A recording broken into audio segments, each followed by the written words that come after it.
And hello, everyone. Welcome to the pre-show of ESL Season 2, Week 5. I have dragged along three members, SMG, Cray, and Sloth. So how are you guys doing on this morning/afternoon?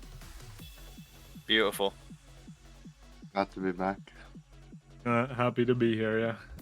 I'm happy to be here, more like not happy to be here. So yeah, we started we're starting a little bit late because recent Eclipse versus Home retirement home 2-0. So very fun, but since we didn't have a pre-show last week, I wanna come back to what happened last week with the changes to the map rotation. So for example, the only example there is to be given is that Days Obscura is now out for the IMEs app. So here's opinion on IMEs app. Like, you guys enjoy playing it?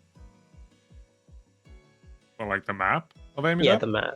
Yeah, do you enjoy playing the map? I think it's kind of boring.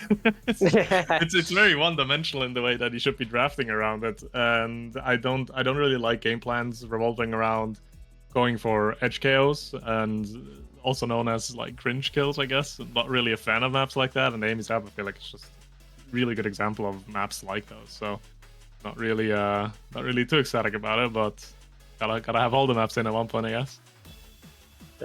I mean, I just hate Inkies in general. Well, not Inkies. Well, I no hate on Inkies, but I hate IMEs app just because again, one-dimensional in terms of having to ban Rasmus and then probably banning Julie off, and then you still have to deal with the Asher and just fucking getting abused. So all good, I think. This is basically the only thing that I didn't cover last week, but this week, and especially like 2 days ago, we had a major patch that came to Omega Strikers. And what are your thoughts on it? Especially since Rune is probably a very much played character, and we will be seeing them a lot in play. Like, what do you think about it? Yeah, I think Rune getting 1 second off his special is crazy, honestly. I mean, 1 second matters, doesn't it? What? I mean, 1 second matters, doesn't it? Surely. Yeah, and then he got buffs off his damage, and then his primary secondary got nerfed by like 7.5 per, and then like addition of like minus 3.75%. So again, you'll be probably doing less damage, but you'll probably get banished more, which is unfortunate, I guess. Just dodge, And- lol. Yeah, just dodge, just press evade. And then X, another thing. 1 second cooldown off Bull Rush, and then a 0.5 second add-on to X Maximus. I'm pretty sure, like, Sloth specifically, do you mind dealing with an X like this? I mean, I feel like the change is evidently there, obviously, right? The cooldown doesn't matter. Both of the abilities that have been taken off, but I don't think they're gonna or taken off and added, right? A second extra on secondary and half a second more on special. But I don't think it really changes the way that I should be interacting with an X that's attacking me. I feel like it's still going to be roughly the same. The only thing that could be like you said before, the second can matter. There might be like some edge case scenarios where that extra second off of full rush is going to be the difference between getting scored on or not getting scored on. However, I don't think the half second on X Maximus is really going to change all too much. Yeah, and then you have... Personally, for that change, I think X's worst ability is a secondary, and just the fact that he had half a second on ult, it just feels like a nerf overall to me. I think. Yeah, I hate every X player, XT. Also Kai, I guess nerf technically. I mean, would you consider getting 5 power overall a buff over Giga Blast getting -5 knockback / damage? I think. I mean, I don't think you guys play Kai. They say it's a buff, kind of. I think it's pretty crazy that they want to buff Kai. So I think he's a very strong midfielder and goalie right now, especially on certain maps like Aten, Inky, Zoni Village. He's pretty dominant. Either you ban him or you pick him. So if anything, he probably did need a nerf. I mean, yeah. And then you have the Mako. Well, you have Mako technically nerf? I don't know. I mean, you have minus 1.5% with the secondary like being active as a buff, and then you have minus 2 seconds close on the stair drums, which is and honestly like as actually no, I don't think Slot. I mean, Slot, do you play Mako? I don't remember. I'm not like pulling up stat sheets and It's stuff. So situational pick. I enjoy a bit of mock every once in a while, but I wouldn't say I'm big professionally good on her, I guess. yeah, I mean, it's a sort of big change because you get stuck a little bit more in terms of having thorough online a little bit more, but then you have less support on offense technically. So, but I don't know. It feels like nothing would change, but I think something's. I mean, definitely something changed, but I don't know if it's going to not attack, but affect any gameplay. Character And still sucks. I disagree. I think this region very much underrates Mako. I've talked to some good goalies about This it. guy. They don't like Mako, and they're wrong. And I don't think this speed enough actually matters because the character gets made when she gets one of the 4 dash awakenings in the game.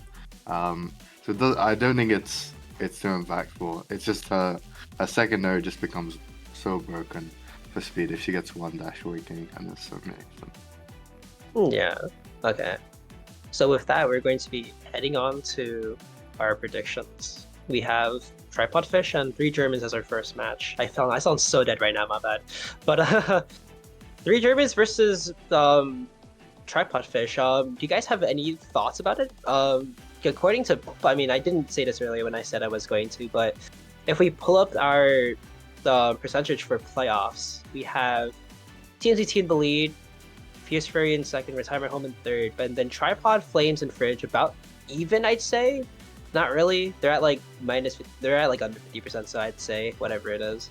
And then 3 Germans second to last, and then Eclipse just with a 0% chance. So, do you guys have any thoughts on how Tripod Fish and 3 Germans will play this out? I think 3 Germans aren't very good. I think Tripod Fish are just going to win that game 2-0. Interesting. Anyone else? I agree. I think it's probably just a Tripod Fish too. Yeah. Okay. Okay, this sounds so dead. Sloth, what do you think? XD. I mean, the thing is, right, like, Tripod Fish should be realistically taking all of these, like, that series, especially with current form that they have been having. I think there are angles for 3 Germans to be competitive in some kind of way, but I'm not quite confident that that's going to be the day today where they can bring it up. So I feel like it should always be Tripod Fish favorite. So I'm still going to go for them as well. I feel like they should be winning today. But you know, I'm always down for some upsets. Who knows? Maybe Fozy stood up today and bumped his toe or something, you know, and can't really focus on the game. It's all possible. Yeah. I mean, I kind of still do have Tripod Fish under my belt. Because, again, they have a really good showing, especially, I think, last week, right? Just against Retirement Home, they actually played really, really well. Even the Ivy's app is just a map where things can get messy, but, again, they kind of locked in, and they did. Second match, we have the Fridge versus TMCT here. Again, probably one-sided, right? In terms of TMCT just going to be 2-0 knocking the Fridge out. I mean, if a top plays his cards right and gets good drafts, the games could maybe be close, slightly. But I still think TMCT would just win. Like, hard win. I can't ask Sloth as he's a member. Smile. What do you think, SMG? Yeah, I'm gonna have to agree. I think, like I've said it a lot on the pre-show, I think Attas, maybe he's just the best defensive goalie that we have, possibly. Yeah. But Gio and Cookies have really good synergy. It's very hard to defend against two of them. And if Cookies gets the ball, which he will, it's rough to defend. Yeah. And then Sloth, the goalie. What do you think about this? I mean, obviously, I'm gonna say that we're gonna win it. I feel like we should always have the winning play. Now, that doesn't mean I'm going to underestimate anything that Fridge is going to be able to do, right? They still have win avenues to be pursuing. It's more so a thing of just if we are able to play what we want to be playing for and we can deliver our game plan, there shouldn't really be that much that could deal with it from the side of Fridge. It can still always happen, but I feel like overall we should have this game. Okay. Damn, this sounds so dead. I am like out of place. I still think. Well, I think that Fridge has a chance, in particular, just because again, Ata's had a really like great showing, even though it got ET did last week. I still think TMTT is gonna win. Probably a close first game, and then everything's gonna go downhill from there. Honestly, but it kind of just depends on the maps and what you guys pick up. So I still have TMTT because they're going to win XD. Anyways, our last game. Fierce Fury versus Flames Kittens, number 2 seed versus an eventual playoff maker. I did bring 2 subs, sorta, so you guys can duke it out, I guess. So, sorry, what's this? Flames Kittens and Fierce Fury? Yeah. Okay, no comment. No comment. I think that just means Fierce Fury is gonna win. Well, that's Cray opinion. I think it just means he's afraid. He's afraid. Ooh. He's living in fear a bit. Fisher is a decent team, so I'll say they can take 1 game. But it's Flames Kittens 2-1. Flames Kittens 2-1 is insane. Yeah. Simply just as an outsider, I think Flames Kittens is just the better team. Interesting. I don't think Cray has anything to say. XD Smile. Surely. FF are gonna win. FF are gonna win. And then Sloth, the outsider here. What do you think is going to happen here? I think you guys need to get a better job at describing your opinions, man. I feel like that Fierce Fury, Flames Kittens. Okay, hear me out. Flames Kittens Fury, right? Fury's going to be the clear favorite going into this game. They have had a stronger showing than Flames Kittens. However, Flames Kittens has a lot of avenues where they've shown that they can compete on the top level. They have made a lot of top teams be like worried, right? They took us, TMCT, to Game 3. They were able to beat Fish, which is also another team, or Tripod Fish, another team that has been expected to be playing on the highest level. So they definitely have what it takes to bring a fight towards Fierce Fury. I'm still gonna side with the side of Fierce Fury though, for mainly one reason, and that is I'm not certain which Flames Kittens we're gonna be seeing today. And in about 80% of the chances, that the version of Flames Kittens that's gonna step up today isn't gonna be able to compete with Fury. And I'm just saying that because Flames Kittens so far has had the most substitutions out of all teams. Last week for Game 1, they've started with their entire sub-roster, and if something like that were to happen today again, I don't think they hold a candle to Fury. If they're playing with their full main roster, they do have avenues to take wins. But I feel like overall, even with main roster, it's going to be sided slightly more towards Fury than towards Flames Kittens. I wouldn't be putting it past them, though, to go for an upset win or something, if main roster is playing. I mean, I think when you guys won, they said Fierce Fury is going to win by a mile, right? Well, not by a mile, but like they're probably going to. Right? I think. I might be mistaken. Certain. Could be. It's likely. It's likely they'd win. So again, this is probably one of those matchups where we might be seeing an upset, possibly if they bring out their main roster. Lore-wise, this could be a very big turning point for Flames Kittens if they do win. But again, Fierce Fury have done a lot of showing, low-key, so I'd probably go Fierce Fury here, but it would be close. I'd say like probably 2-0 still, but they will bring it to set 5 point. Like they probably bring it to set 5 and then 0.4 at least, if anything. But if they do take a game off, then great for them. So with that, even though we have like 8 minutes left before our first game, that kind of concludes pre-show. Not really a lot to talk about because not really. Again, pre-show is kind of boring. Smile. So again, thanks for SMG, Cray, and Slot for coming on. I guess even though I spent like Anytime, bro. I spent like 5 minutes looking for people, and I was like, okay, I could just DM these people, it'll be fine. And then no one else showed because they're too busy playing warm-ups. Like the entirety of 3 Germans and I don't think that matters right now, brother. Yeah, Smile. and again, I'm gonna throw us in the loop again back to playoff percentages.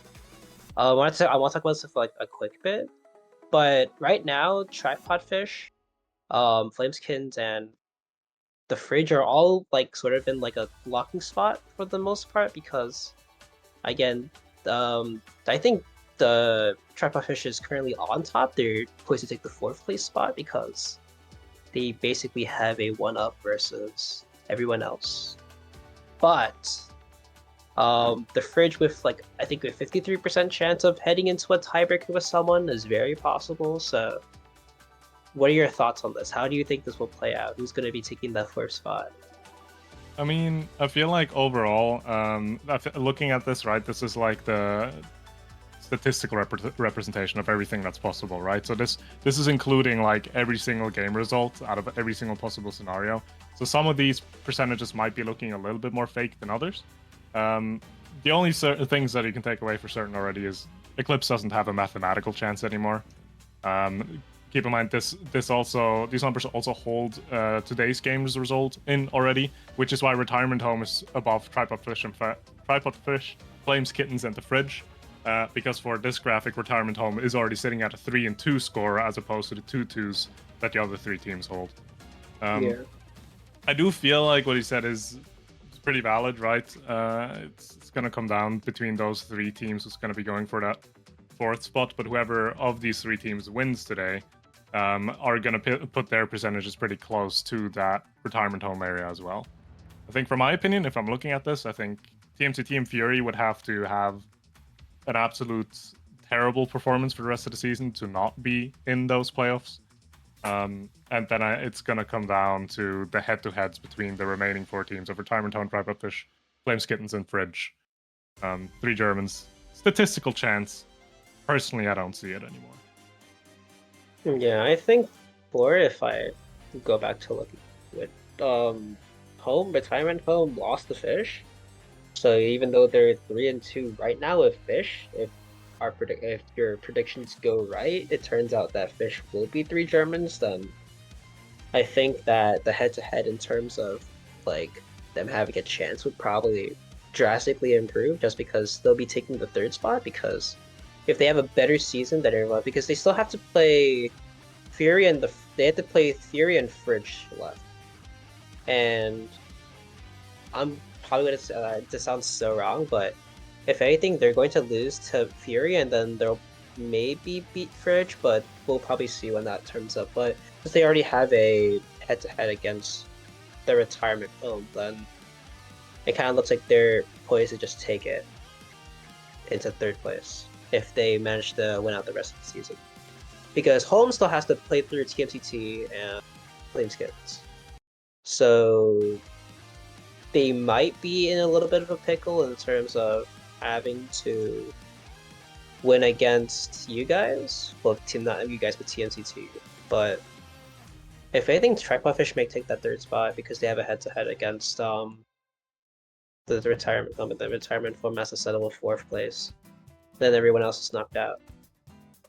Because last week, in terms of the Fridge, because Intel has it that the Fridge were looking to maybe skyrocket into playoffs, because they still have to play the Fish, but Fridge had a little bit more of a chance if Fish lost against Retirement Home, because that would propel Retirement Home to 3-1, and that would secure the 3rd place spot.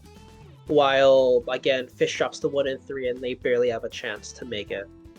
But with that win, kind of just means that Tripod Fish are looking to kind of stand up and play their ground, which is fun and interesting. On the side of Flameskins, though, we do have. They still have to play through home and 3. Well, they have to play through home and 3 Germans. So probably a 1-1 trade off, and then they'll probably be sitting in 3-3 Whoa, unless whoa, they whoa. win. Maybe Smile. I mean, do you guys think you could? Let's be very clear, okay? In the Huh? upcoming game, I think Tribal Fish, unless they agree, they should be guaranteed playoffs. I think they should win 2 games and then lose to Fury. I think the most important match for playoffs is in week 6, which is us versus Retirement Home, which probably decides whether us or them makes playoffs. And of course, they don't stand a chance. I honestly kind of hard agree with SFG. I can kind of piggyback off of that because overall, I feel like out of those 4 teams that are currently sitting in that 3rd slot, right? Most like all 4 teams there have in the last 3 weeks, I feel like they have a expected win and an expected loss coming up. Yeah. Which would put them all into 3-3, which makes week 6 really exciting because week 6 has Flames Kittens home and Fish the Fridge, which will mean the winners of those 2 series are likely the ones that are going to be going into playoffs. Playoffs, yeah. Okay, so I mean, yeah, just do it for week 6 then, Smile. All good. And with that kind of just concludes our pre-show here. Thanks for having us on, and we'll be back for the first game, which is Tripod Fish versus 3 Germans. Thank you guys for coming on.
And hello, everyone.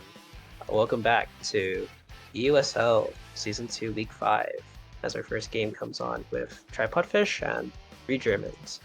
Our first game, I forgot to mention, was kind of out of our control as Eclipse couldn't make it, and they couldn't field the roster in time, which led Retirement home to a 2-0 forfeit, which brings them to 3-1 and drops. Well, it brings them to 3-2 and drops Eclipse to 0-5. But besides that, we are here for our second game, which is Tripod Fish versus 3 Germans, and I'm here with P-Flare. Hello.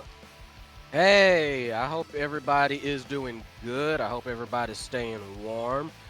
But yeah, we got some games to handle. Obviously, nobody wants to see a forfeit. Nobody wants that to go down, but it is what it is. We're going to keep going on. We have, I believe, started the draft. Yes, we have started the draft, and looks like our first game selected by 3 Germans will be on the IMES app. Kind of just a new map in general to be playing around, and if we pull up our draft here, we do have the Catalyst and team players start. They have, not 3 Germans, but Fish banned the Julie, and then 3 Germans banned the Atlas, and then we have Rasmus in order. Rasmus, Aimi, Jakar, Juno, Kai, and then Kazan.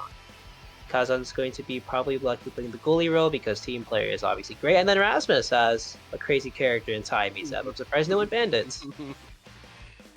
Yeah, you got it.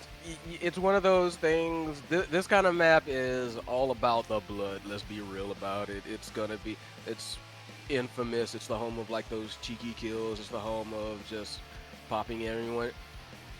It's Beaver Bother if you ever played Donkey Kong 64. So yeah, Rasmus is going to be having a ball here. It's gonna be fun. Yeah. Also, who let this happen? Straight up, I had on the side of kind of just on Tripod Fish. Who let this happen? Why did this happen? How did this happen? Where did this happen? Whoever did. Honestly, I don't know. Kind of depressing to have IME's app and then Rasmus, which is kind of funny. As we are kind of just getting people into the lobby right now, kind of just waiting. But yeah, in general, you have an upcoming team versus a team that's trying to still in the hunt technically because they have a low percentage to make it into playoffs. But we have a team on the hunt here, Tripod Fish, with about a really high percentage of getting into this. If they do win this match, they'll be in 3rd place and probably basically securing it, as they have a win against Retirement Home, which was last week. So, your thoughts, P-Flare, on like what's happening, what the playoff picture is looking like so far? Because technically we have TMCT first, then Fierce Fury, and everything else is kind of just up in the air except for last place, which is Eclipse with a 0% chance of making playoffs. Yeah, it's kind of a shame for that. But as for what I figure is possible, here's the thing. Yes, 3 Germans is like statistically low shot, but in my opinion, here's the thing: low shot is not no shot, and we've seen flashes of greatness from 3 Germans, and so I do actually think the possibility is there. The problem is, can they like unironically like lock in for that kind of long haul? And against a team like Tripod Fish, which is both very good and has been on some occasions very lucky. That's not even to say anything negative. I believe like luck is a skill all its own. Sometimes like you've got to be able to have a level of consistency that can overcome both those things. I am not going to say whether I know for sure 3 Germans has it, but I do think just that in terms of straight up play versus play, I do think they are capable. Yeah. I think we're still waiting on one person, but again, with character select in general, we have, I think, Venom on the Rasmus. Well, no, actually, wait, this is a lie. Because 3 Germans are playing their first sprites, I think. So actually, no. Fish is blue. Yeah, I think Yeah, I think I messed up earlier, but Fish is blue and 3 Germans are red here. So Venom Yami's on the Rasmus, Donkers on the Juno, and Fozy on the Kai. While on the side of the other team, I think Lucas on the Kazan, Layfire on Imi, and then their last player on the Drek. Still very interesting, honestly. Like, again, Rasmus is kind of a weak character. I'm surprised that they didn't ban it at all, but even more surprised that they banned Atlas here because their team code doesn't really look to be kill compy, I guess, maybe. No. I can see. I can see the logic. I can see what you're thinking of, and why they would ban. The only thing I can think of for why bother going for the Atlas is just to prevent like heavy defense. That's all that really comes to mind for me. Like, Yes. Julie, I mean, they're running double midfield. Yeah, they're running double midfield here. I think, yeah, both teams are running. Okay, no, I lie. Actually, no, I don't lie. 3 Germans is running double midfield. It's Imi Jakar. But probably going to be into an Imi Brawler Jakar midfield to kind of hunt down the kills because Jakar again 1-2 is just crazy. Yeah. We are waiting on. I'm gonna call out Nitron because Nitron is AFK, all good. But we are waiting still.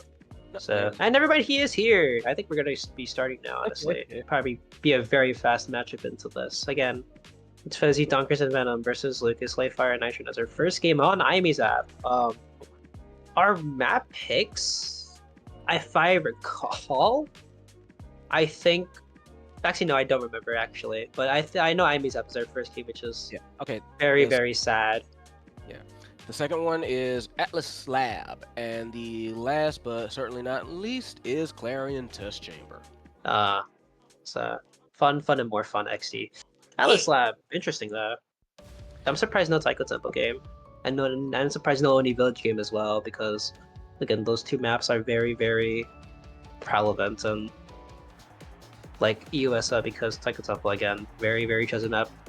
I'm not surprised about the Atlas Lab, but I'm also really not surprised about the Clarion Corp. But Imi's app as our first game is very interesting as we load in here to our picks here. If I am right, I don't know, but Random Yami is probably going to be going the Rasmus, yeah.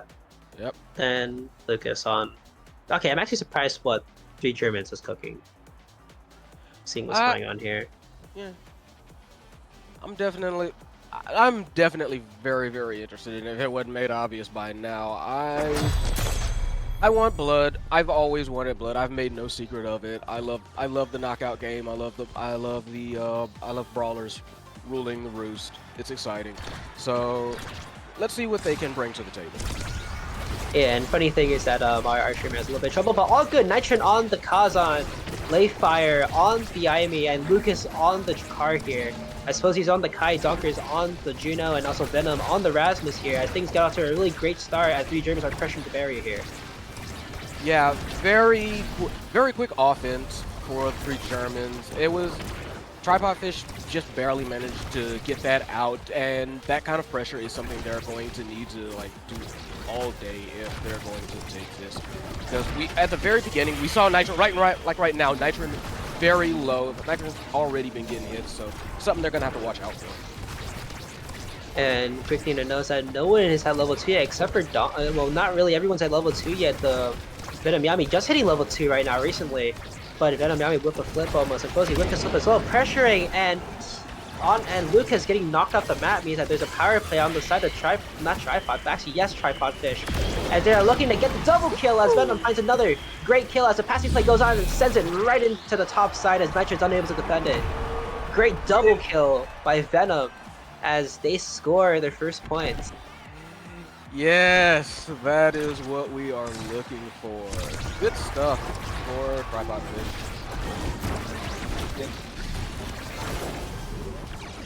Tripod Fish with an amazing start to their run so far. Taking the barrier off of Layfire means that he's nothing to his back, and Nitron almost with basically no energy. He has to kind of hit someone to get energy here, as he basically has 1 bar and very low. The Donkers with the flip means that he sends it to the bottom side. Layfire unable to bring out the sentry turret in time to deflect it, and that brings us to a 2-0 lead here for Tripod Fish.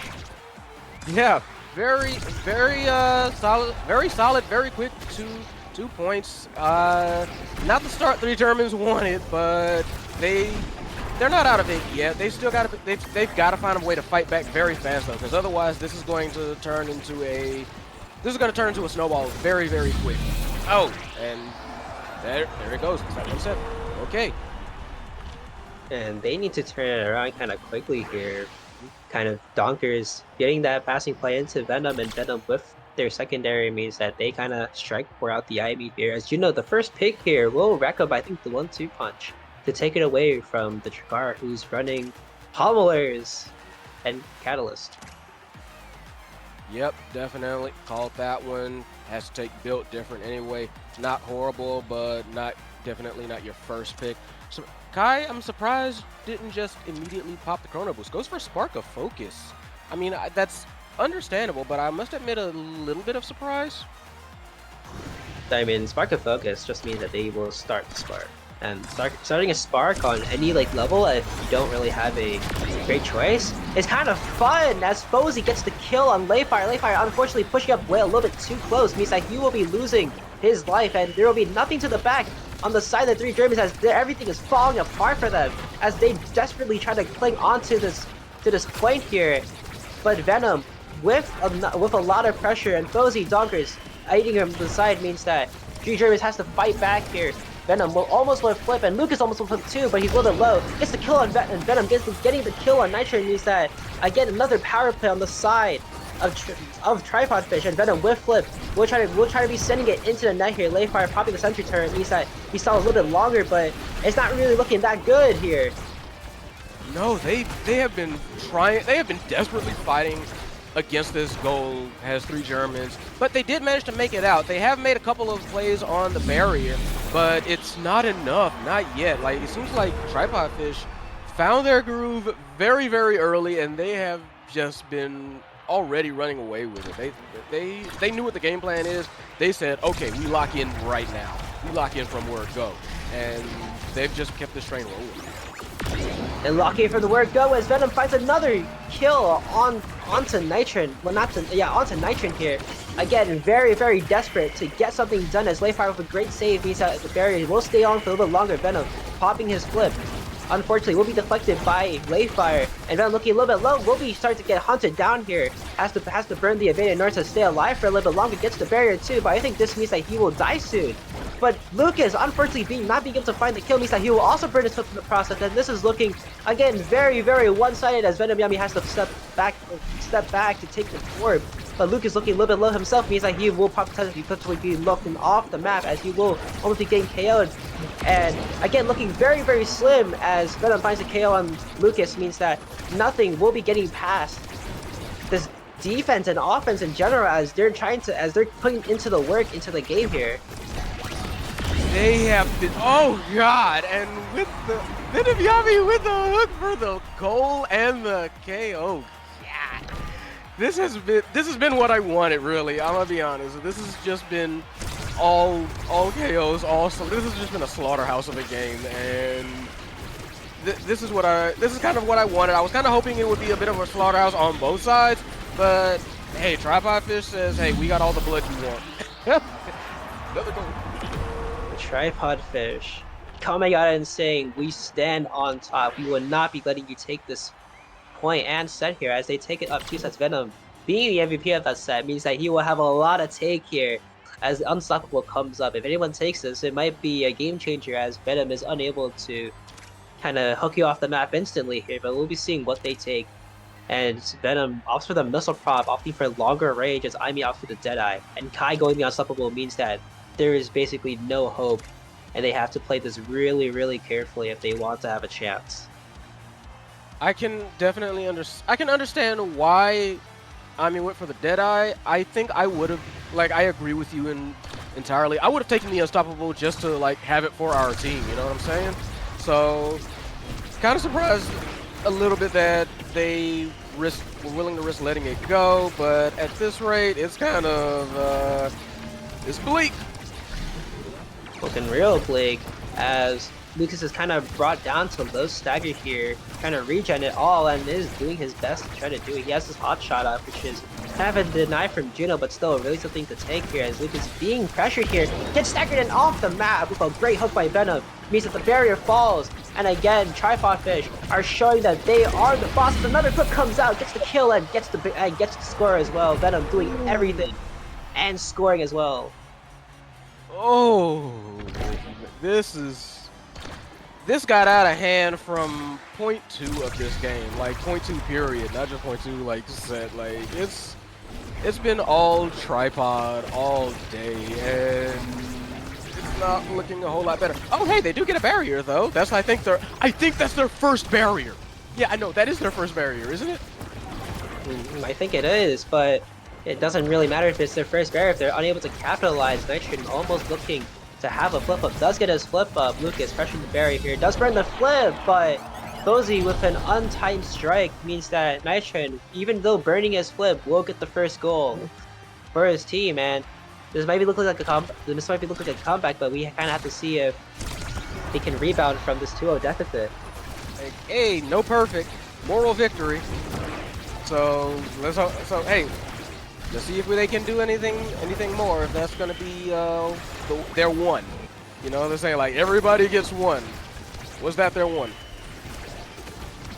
And we're gonna be seeing if that really is coming true, as Cozy and Dunkers are looking to get the off as Dunkers with flip up means that he will do something, but Lucas knocks him off the map. Unfortunately, with a strike, with a shotgun blast, means that there will be no flip on the side of 3 Germans. Well, not 3 Germans, but Tripod Fish here, as 3 Germans looking to capitalize on the power play. We'll get the power play off. Unfortunately, get the power play on time as Dunkers comes back alive, as it's looking very, very not really bleak, as Frozy does burn his flip, unfortunately, but with the Giga Blast does get Layfire's barrier. And again, it's looking very, very tedious here, as they need to find something to equalize this. As Nitron comes up with flip and is ready to flip and gets the flip off. Ooh, nice flip, straight shot. Fozy went down for the center, tried to, you know, it kind of turned into a 50-50 there, and he just shot it straight in. Okay. We got signs of life a little bit. And signs of life will have to keep appearing here, as Lucas getting another KO on Donkers might be the greatest turn of events of all time, as 3 Germans are back on another power plays, kind of a very quick 180 from last set, as they're putting a lot of pressure onto Fozy. The with the unstoppable means that he will clear it out, because again, hit study doesn't really matter. But it doesn't matter if Lucas can get another kill onto the Rasmus, means that again, 3 Germans with the power play is very, very good here, as they're looking to score yet again, but can they convert? Yeah, like that was Lucas like got something going on here. Tried to nice defense, but yeah, they've kind of turned it up like at the last possible moment, but hey, that is still, you know, they're still in the game. It ain't over till the last buzzer. So hey, let's see if they can, like you said, let's see if they can keep pushing. Let's see if they can prove they still got a little something left in the tank. Nitron trying to make it happen. Venom Yami just kills him off though. Oh wow. And the flip means that this point will stay alive for a little bit longer, but they kind of have to end it soon, as Donkers, again, Juno having all the time in the world of overtime means a lot of bad things, because he has the 1-2 punch online. But we'll be seeing if this really comes into play, as it does, as Donkers find the top side with a Juno redirect. Oh, that was just a beautiful redirect, and Layfire could not get into it. Fire just could not get to it fast enough. That was just artistic almost. And again, it's all about the conversion plays and how well you convert, as Venom takes the barrier and is looking to score it in right here. Doesn't get the score though, and taken a little bit low, and taken off the map as well, as Lucas and Nitron team up to find the kill with the topspin. But let's see if 3 Germans can again try to convert here, as this is basically the last point. It's either they score, it's game over as their first set, as they're looking to score here. Venom Yami coming back online means that there is no more power play, as the offense keeps pushing on and on. Lucas getting low himself means that there is nothing to defend it, as Layfire tries to get the good pop, but is unfortunately redirected by Donkers with his Juno Slime, and that is a clean 3-0 sweep by the Tripod Fish. Yeah, like I said, like they came online a little bit too late. They figured out the game plan a little bit too late. Did 3 Germans. But that I feel like just that showing by itself kind of shows that they're not completely like dead. They have, excuse me, woo. They have a bit of an avenue. I think they kind of found out, okay, wait a minute, this works. This could work. So they've got one more game to go, hopefully, and they can maybe make that game plan work a little bit better for them. So, not dead yet. They are about on life support, but they ain't dead yet. Yeah, on life support they are, and that match kind of shows why Rasmus is definitely weak on Ivy's up, honestly, yeah. Please do, I mean, even though it doesn't happen this game, but honestly, you guys should still be trying to ban Ivy's up. Well, you should try to be banning Rasmus and Ivy's up just because, again, 7 KOs for Venom just kind of put the game into show. As Donkers was able to, well, as Donkers and Venom were both able to convert really, really well, and end up stealing the game away because KOs are very important. And even though 3 Germans did almost find the groove and basically did, they just weren't able to convert on any of the KOs. And even though they did have the KOs necessary to get down to, well, to bring it up 2 points, it just didn't come online here. But taking this game aside, we have to play on the Atlas Lab now. And Atlas Lab is a very, very interesting map as we load in with the Awakenings, Deadeye, and Monumentalist. Yeah, it's gonna be. This is gonna be a bit of a different game than Imi's app, because yeah, like Imi's app, it's all for the slaughtering, but we've always known like Atlas Lab to be a lot more neutral. So this is going to look a whole lot different, especially because they got like Deadeye, Monumentalist already like on the table from word go. So that's gonna be definitely something that, you know, if Imi wants to come back out to play again, they're going to be looking for that. If Drakkar is coming back out again, going to be looking at one of those as well. So, yeah. And we're kind of looking at this draft here again. Kind of, again, Atlas Lab is a very, very picked map and very, very liked map, in fact. As the bans do come online, we have a Luna ban and a Now ban, and the first pick goes to the Imi on the side of 3 Germans. Again, 3 Germans picking up, I think, Playfire's Imi, which is very, very important. I think that's his comfort pick. But on the side of Tripod Fish, we will be seeing not the Rasmus, but the Kai and Juno go over. Again, Fozy on his guaranteed Kai and Zonkers. Again, probably being on the Juno. His Juno is very, very like prevalent in these matches, and even last week too, they just didn't ban Juno, and yeah, look where that got them. Yeah, no, you're definitely right. I am slightly, vaguely salty at the Luna ban, but that's because Luna is my biased, like, favorite character, so whatever. But yeah, Imi, definitely, we see her all the time on this map. We also got the Estelle coming out for, I believe you said that was 3 Germans? Yeah, 3 Germans will be taking up the Estelle and the... No, yeah, it's just... Yeah, 3 Germans will be taking up the Estelle and the Rasmus. Lucas probably taking the Estelle and then... Then, again, Venom Yami going the Sacred Zentara pick. We'll be looking to get ready here. Yeah, so... I don't think we're going to be seeing as much blood this match, but it's still going to be a lot of pain being thrown around. Everybody and their mother knows what Zentaro can do, but that's not to say, obviously, like, Imi can also bring on the pain. We've got Estelle here for a lot of good map control, which you kind of need that for Atlas Labs, in my opinion, just because of how the black hole can redirect shots and kind of force you to think twice about where that core is going. Estelle's very, like, both, honestly, Estelle and Rasmus are very good at saying, no, don't go that way, go this way now. Just like good core control. Yeah, and again, again, core controls are very, very important again. As we will be loading into this game here, Nitron on the Rasmus. I actually wonder what they're going to be taking as picks. I think just because Estelle's probably going to be taking Deadeye and then Imi on the Monu, right? No, I am wrong. Playfire. I mean, this is just straight up KO game. Everyone going Deadeye except for Nitron, who is opting for the Monumentalist Rasmus here, probably preferably to get the hook up, and then send them into the black hole, as things kick off very, very quickly as the black hole is gone and one barrier is taken on the side of 3 Germans. Yeah, and that got responded to very quickly. But yeah, just looking at all those dead eyes, this is just they basically said last game we're just gonna do that again anyway. So, and now they're doing it, it's happening again. And again, looking really bad as 3 Germans are putting up the kills as Dunkers was knocked off the map very, very quickly, and Venom Yami is still staggered. Means that he will not be available for this play, but a counter kill by Fozy sets up the tripod fish with a power play, but Venom still looking low means that he kind of just has to stay and wait as he gets killed off the map by Layfire with the flip up, and 3 Germans back on the power play again will be able to take this barrier convert.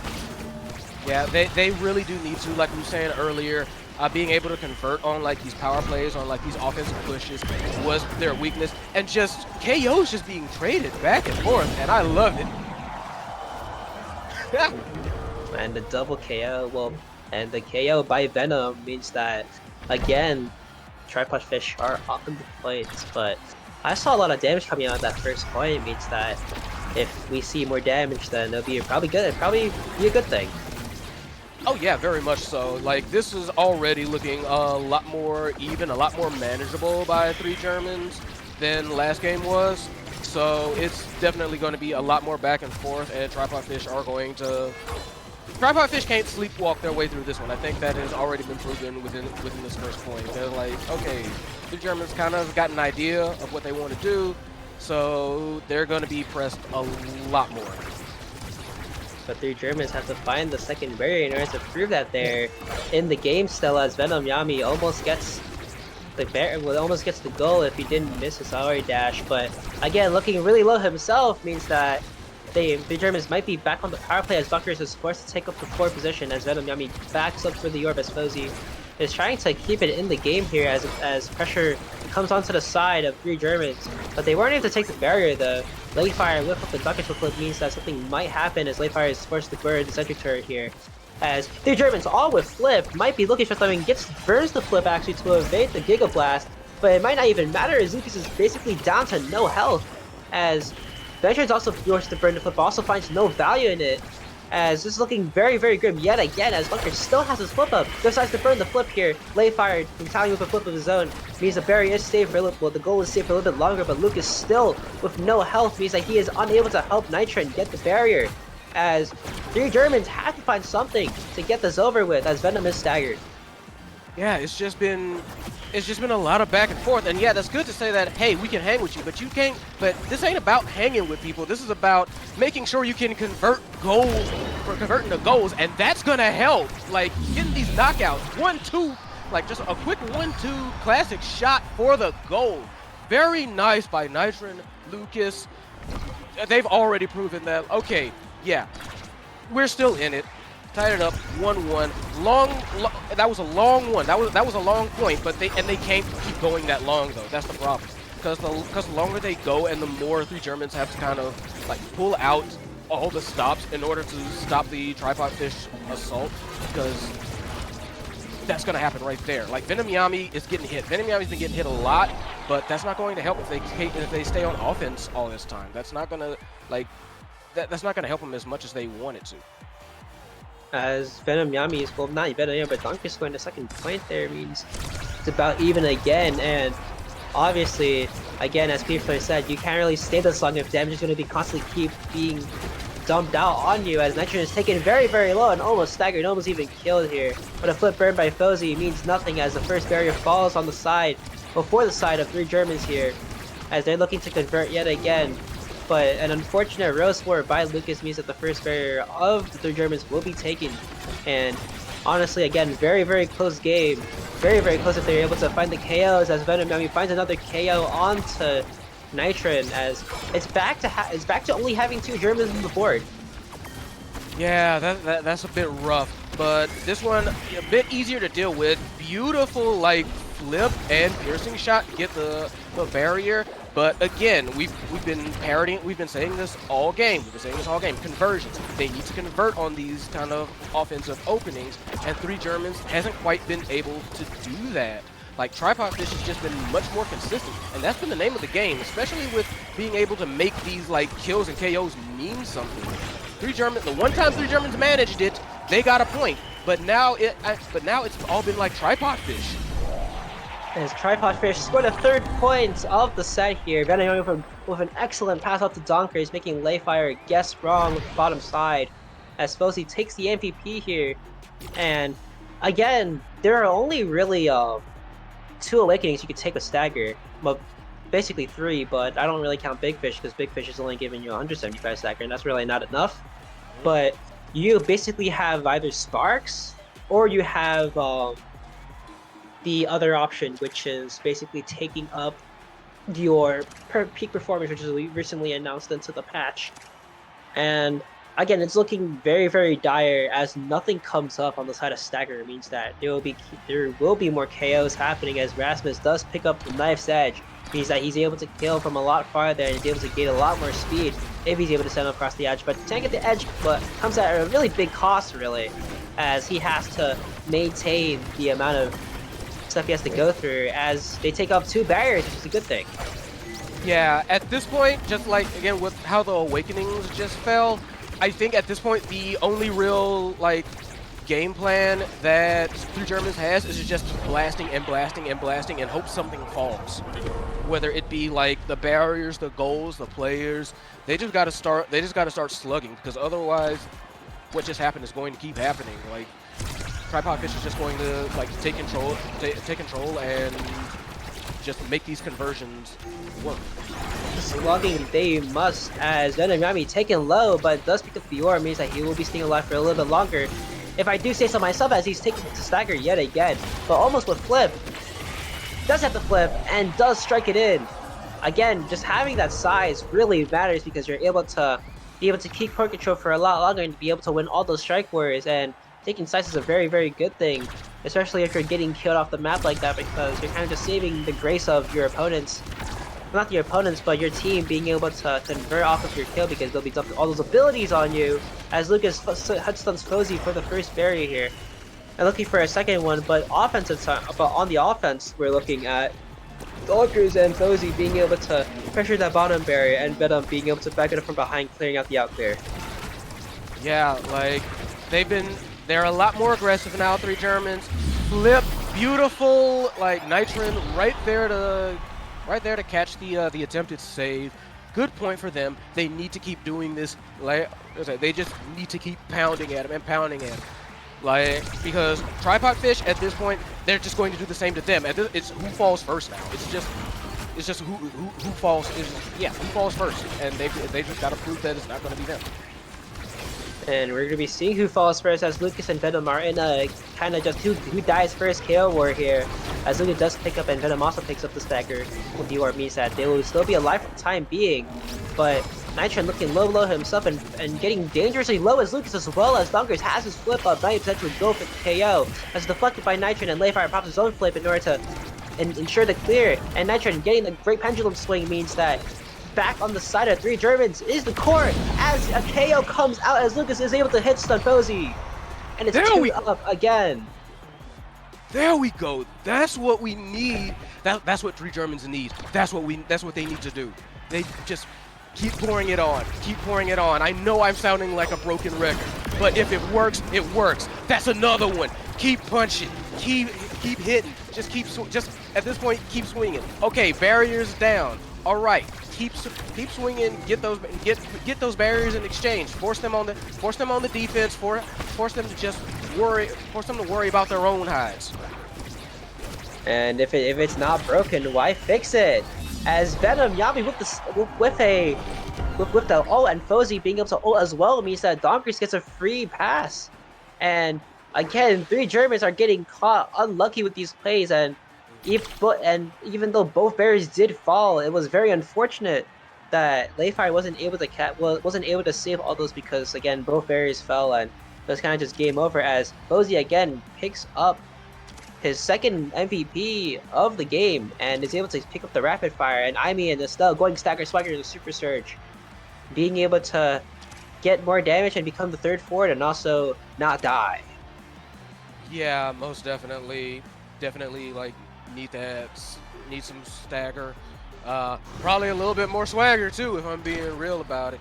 I mean, there's a little bit of a level discrepancy I'm also noticing. Like Nitron only at 5, meanwhile got Mosey at 7, Donkers at 6, and I was about to say Venom Yami also at 7, but they died. But this is good. This is what they need. Just convert. They got one. They need two. They need another one. They just need to keep pushing, and hopefully that Stagger Swagger will come in handy.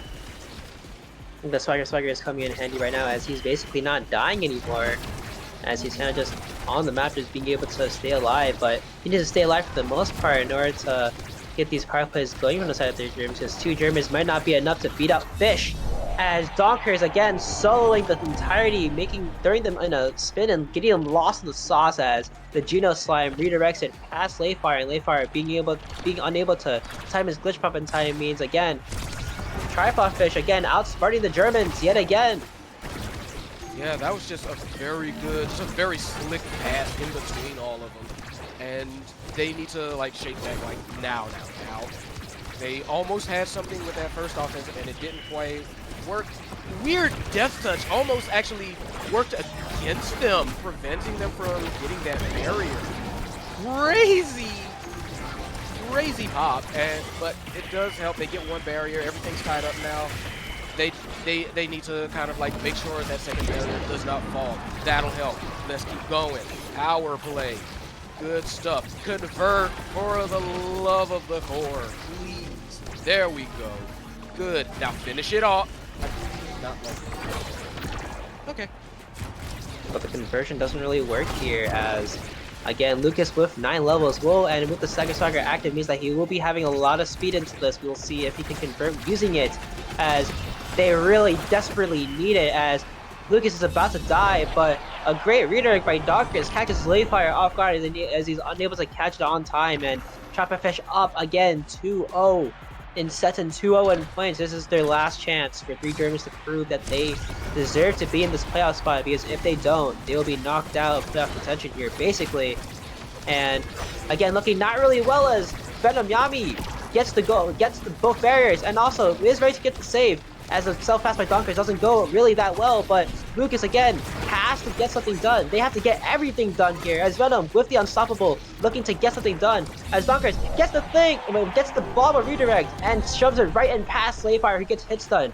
And I guess German efficiency is not enough to beat out the power of the Fish. There it went. There it was. There it went. There were flashes. 3 Germans tried. They tried, and it just it wasn't enough. I can't even say like at the end there they didn't like start pushing. They definitely did. The problem was that Tripod Fish was just a lot more consistent. They were just able to finish a lot more. They could just hold. They could hold their offense, and yeah, they could just score the points when they actually needed to score the points. And it's kind of unfortunate here that Fozy, well, not Fozy, but the entirety of 3 Germans weren't able to convert on most of those power plays. Like, they had more KOs even, and they still couldn't get it done. And I think that the fact that they couldn't get it done kind of proves that they weren't really locked in, I'd say, as all they had to do was get one barrier and get it going. But Fozy with the great defense meant that it kept being saved, and boom, there you have it. 2-0, perfect sweep. Basically, no sets taken for Tripod Fish as they advance to 3-2 and are basically in the 3rd spot of playoffs as they top up retirement home as they did basically last week. Yeah, I agree with you. I'm pretty sure that was the clincher. So, still mad props, Tripod Fish. They came out swinging and they did not stop. So that is that. I believe up next is The Fridge. and TMCT, which should be fun. Fridge versus TMCT. The Fridge looking to try to win a game and potentially put themselves up for success, but TMCT does stand in their way, and if TMCT pull it off, they're basically guaranteed. Well, not really, because they already guaranteed a spot. This is like they have a good 92% chance of getting to playoffs, but Yeah. but kind of the Fridge looking to make a mark of their own, because Ata, again, the greatest, basically a really good goalie. We'll have to see if they can get it on time and get it done, as we will be heading into a short break for the time being.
Hello, ladies, gents, all you people out there. We are back. EUSL Season 2, Week 5. This is P Flair. I am in here with Pixie Munch. How you doing? I'm doing great, thanks. How are you? Oh yeah, it's good right now. So up next, y'all saw it on the little blurb. We've got The Fridge versus TMCT, one of the top teams right now going. They have been on an absolute tear. They've more or less punched their ticket onwards. So right now it's all about The Fridge and seeing if they can actually hold up, if they can prove that they deserve a spot just as much. So what do you think it's going to take to do that? I couldn't tell you. I mean, I guess it'll depend on what maps they're getting in the Awakenings. Like, if they get something that really slides up with what they like. Do you have any? Yeah, like right now we're going on to Clarion Test Chamber, I believe, and what we have going on for us in the draft is the combination of 1-2 Punch and Catalyst. Very brutal. And hey, for this, they've already got their teams pretty much sorted out.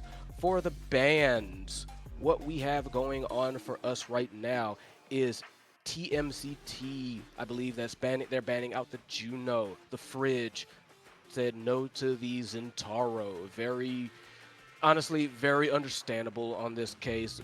Clarion Test Chamber is kind of wild and crazy, and Juno provides a whole lot of pain, a whole lot of core control that maybe they don't want to deal with. Zentaro is Zentaro. We all know what his game is. That blade's getting wet a whole lot very fast.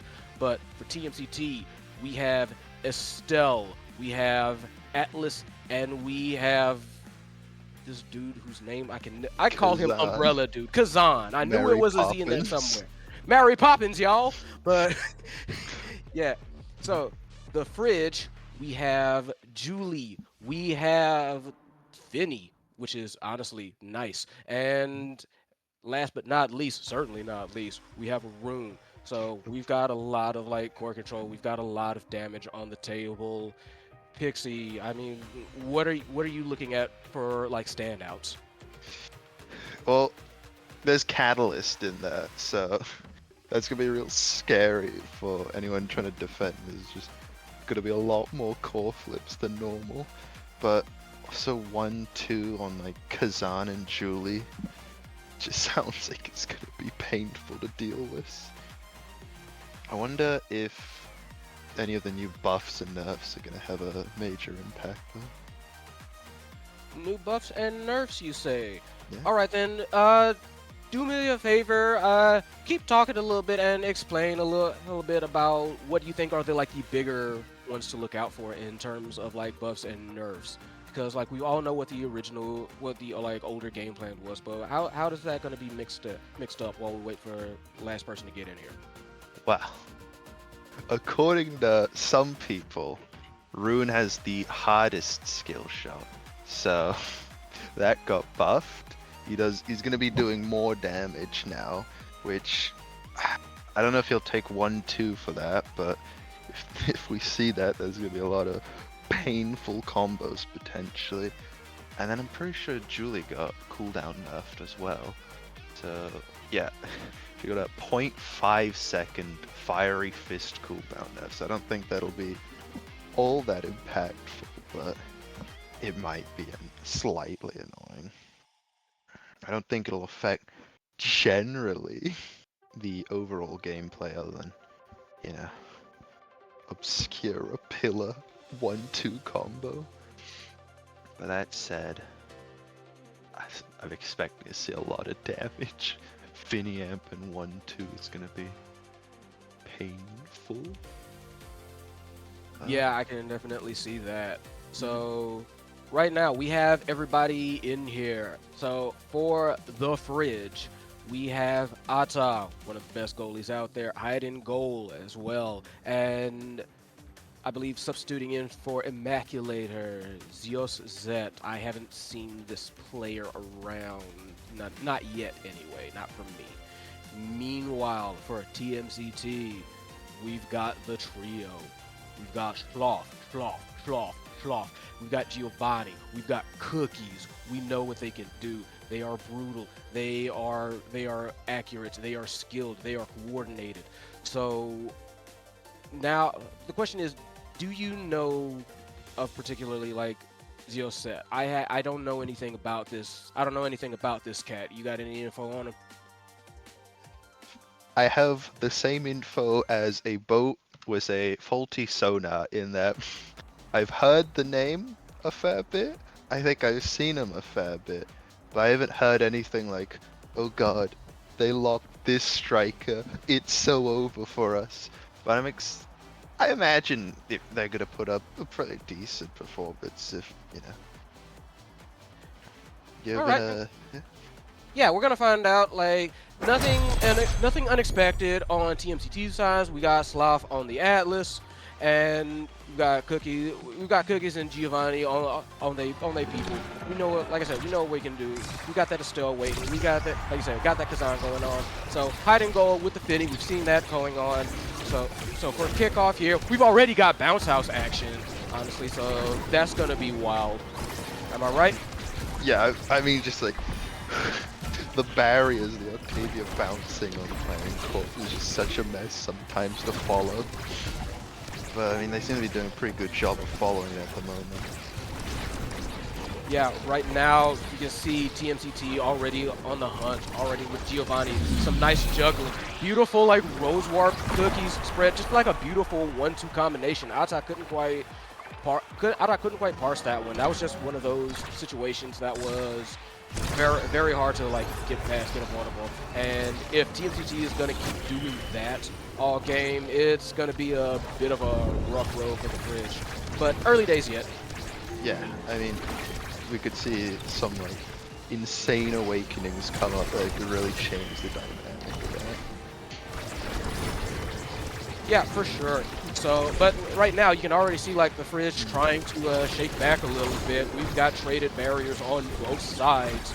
We've got Cookies, big Kazan, big umbrella, big damage. Yeah. Cookies did almost get bursted down though. Oh, gee. Double homicide in the midfield. Yeah, for sure. Very quick trade KOs. 2v2. Not quite the way this game is supposed to be played, but they'll take it. Never mind. We got 3v3 back up. All is well. Big orb already in the center, and not quite going for it. I believe that was Zeus again. Very quick to take down Cookies. Hide and goal finishes the job. Flip shot in goal. Good. The Fridge tying it up. There's just so much pressure they could apply. They could be able to consistently kill at least one person. Yeah, definitely. Like Gio said, already definitely proving their worth, saying, no, I'm in this. I am someone you need to watch out for. I will, like, yeah, very be very afraid. And they've already got 2 barriers down. The Fridge, technically, like, could theoretically be in a good position, but TMCT very quick to say like, no, we are not going to like go out quite like that. They are definitely trying to get that second barrier. It doesn't quite happen. Zeus nearly knocks out Sloth. Sloth has to burn the evade. Beautiful, and just on the hunt is Zeus. Very big threat, very scary already. I mean, it's Julie. What are you expecting? You know? Also, Arthur's putting a lot of forward pressure with his corner pillars. Yes, very much so. Beautiful, and speaking of pillars, yeah. Beautiful one right there. Allows, again, like that beautiful like pillar from Ata just bounced it in. Zet was waiting in the wings. Sloth was scared. He didn't know what to do. He wanted to go back home for a little bit, but not yet.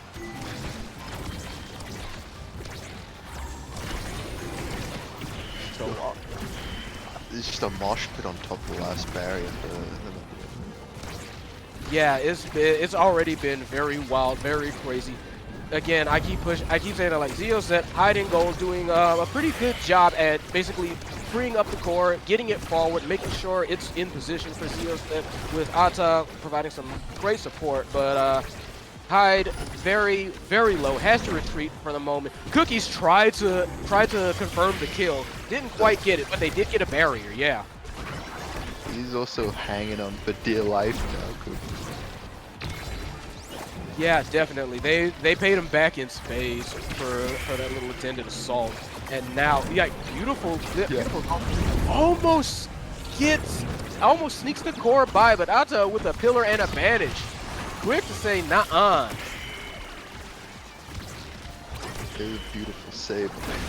Everyone like in the midfield is also just on depth with this. Yeah, like Giovanni, beautiful shot to the corner, makes all of that pain and blood worthwhile, because a lot of those people on the floor were bleeding for a while there. So, but hey, we're out of the bounce house, we're out of, the poison, we're out of the poison swamp. So right now we've got kind of like a weirdest, we've got a faux atlas. So is what it is. Right now, one member of GT is down. Never mind, one member. Another double KO. Yeah. Very double. I mean, we have 2 atlases now. Your gold, hiding gold is gonna make use of the core. Yeah, very much so.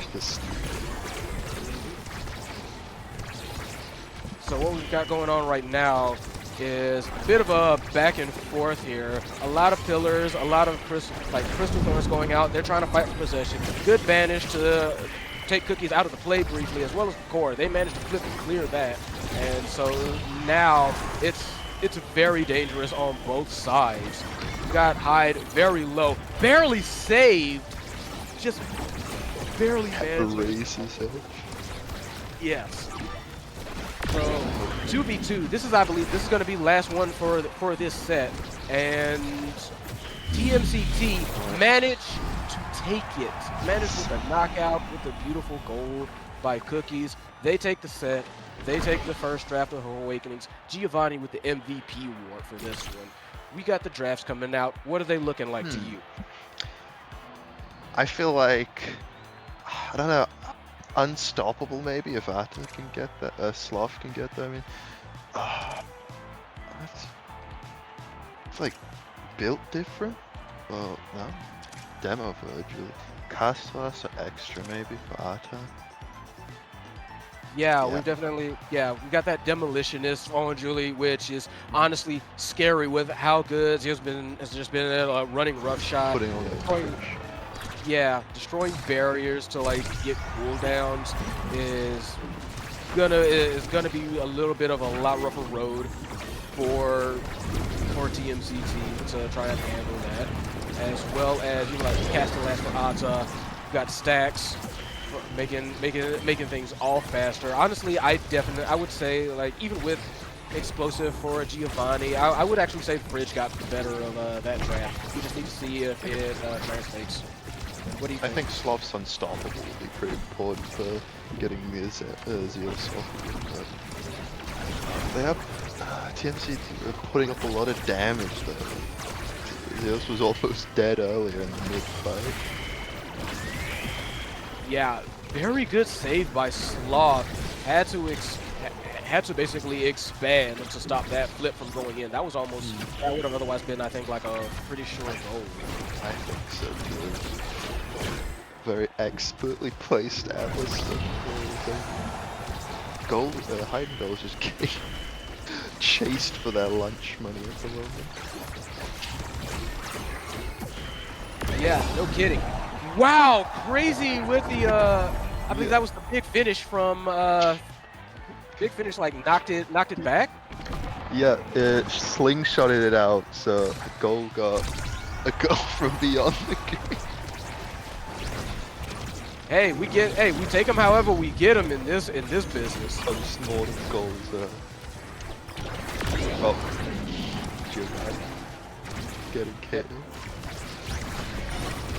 yeah, Giovanni just immediately getting like taken out. Zeus putting another body on the board, and they convert with that. They convert with that power play very well. Both goes out, but hide and goal and Asa a little out of position allows Giovanni to go in for the snipe for the Crystal Rose guarantee for the goal, tying it up. Very nice. I think we're seeing a lot of value out of the cast the last second, not just for like the crowd control, but also just the extra chip damage it's doing on these fights or hits. Yeah. So what are you looking at in terms of, like, it's been kind of even so far, even with TMCT taking that first goal. The question is, like, what do you think it's going to take for any one team to like really break away? I think we need to see a strong KO awakening, maybe like an adrenaline rush, or something like a best in slot, like a Monu. Well, I'm not a great Ruin player, but I feel like Monu or Timeless would be pretty good for changing the way things are going. Yeah, I could definitely see that. Like, we've got some serious offensive pushes coming out from the fridge. They really want to make the most of the shot. They really want to get in. They really want to get in, you know, like the top end of like these playoffs of this series.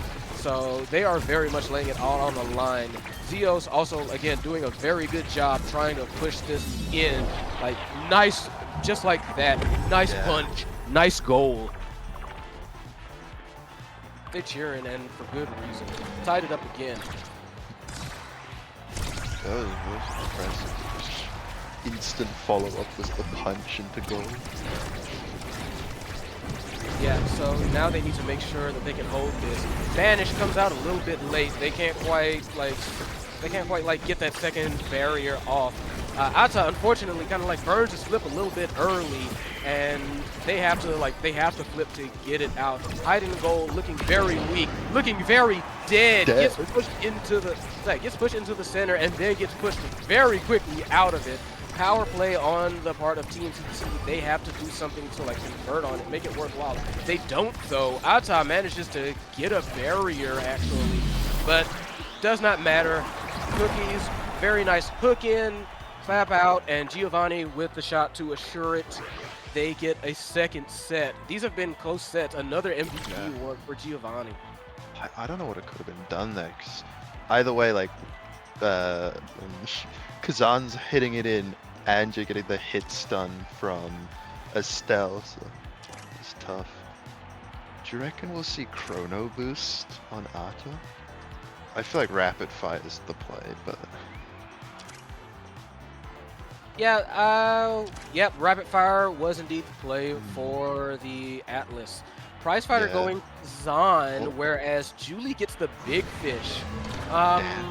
Little bit surprised at that. I would have taken Prize Fighter for Julie because Zaus has been doing very well with getting these KOs, and maybe getting some more power plays would have been the play there. But no, they want size. They want a little bit of health going their way. So sure, we'll have to see if that ends up being a difference maker here.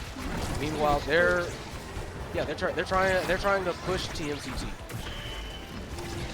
Yeah, I think the big fish is the cautious play.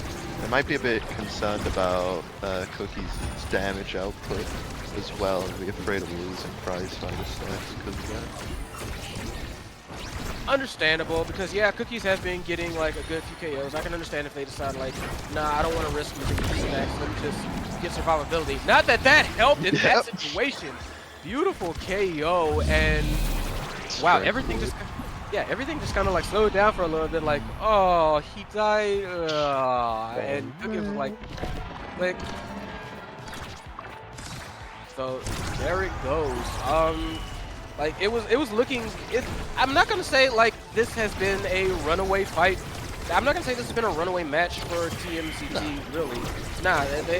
Three Fridge has been holding it in. They haven't been able to. They haven't been able to close out these sets though. But this is not looking good. Two quick barriers. TMCT already on the hunt. Ata gotta kind of find a way to clear this out. and takes a little bit of effort, but they do, getting a barrier as well.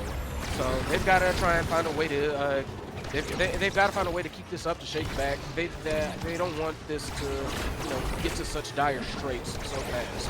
They have forced out Sloth's secondary already, and he doesn't have twin drive because Finny denies.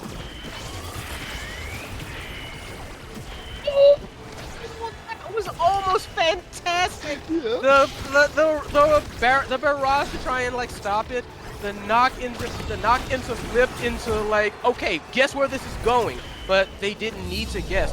Does not matter though. Beautiful pillar gets it into the corner. They are not dead yet. They need to find 2 more clean, and they need to make them clean. They don't want this kind of like pressure on them. They need to force TMCT like on the back end, on the defense. Yeah, they gotta put him on the back foot, make it a comeback. Oh. And that helps. Trying to put pressure on Sloth, it's not enough.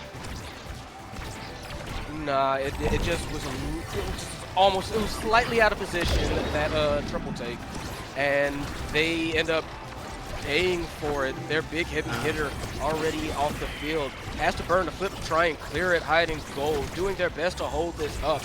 Triple take to kind of avoid it. Big finish to try and hold it.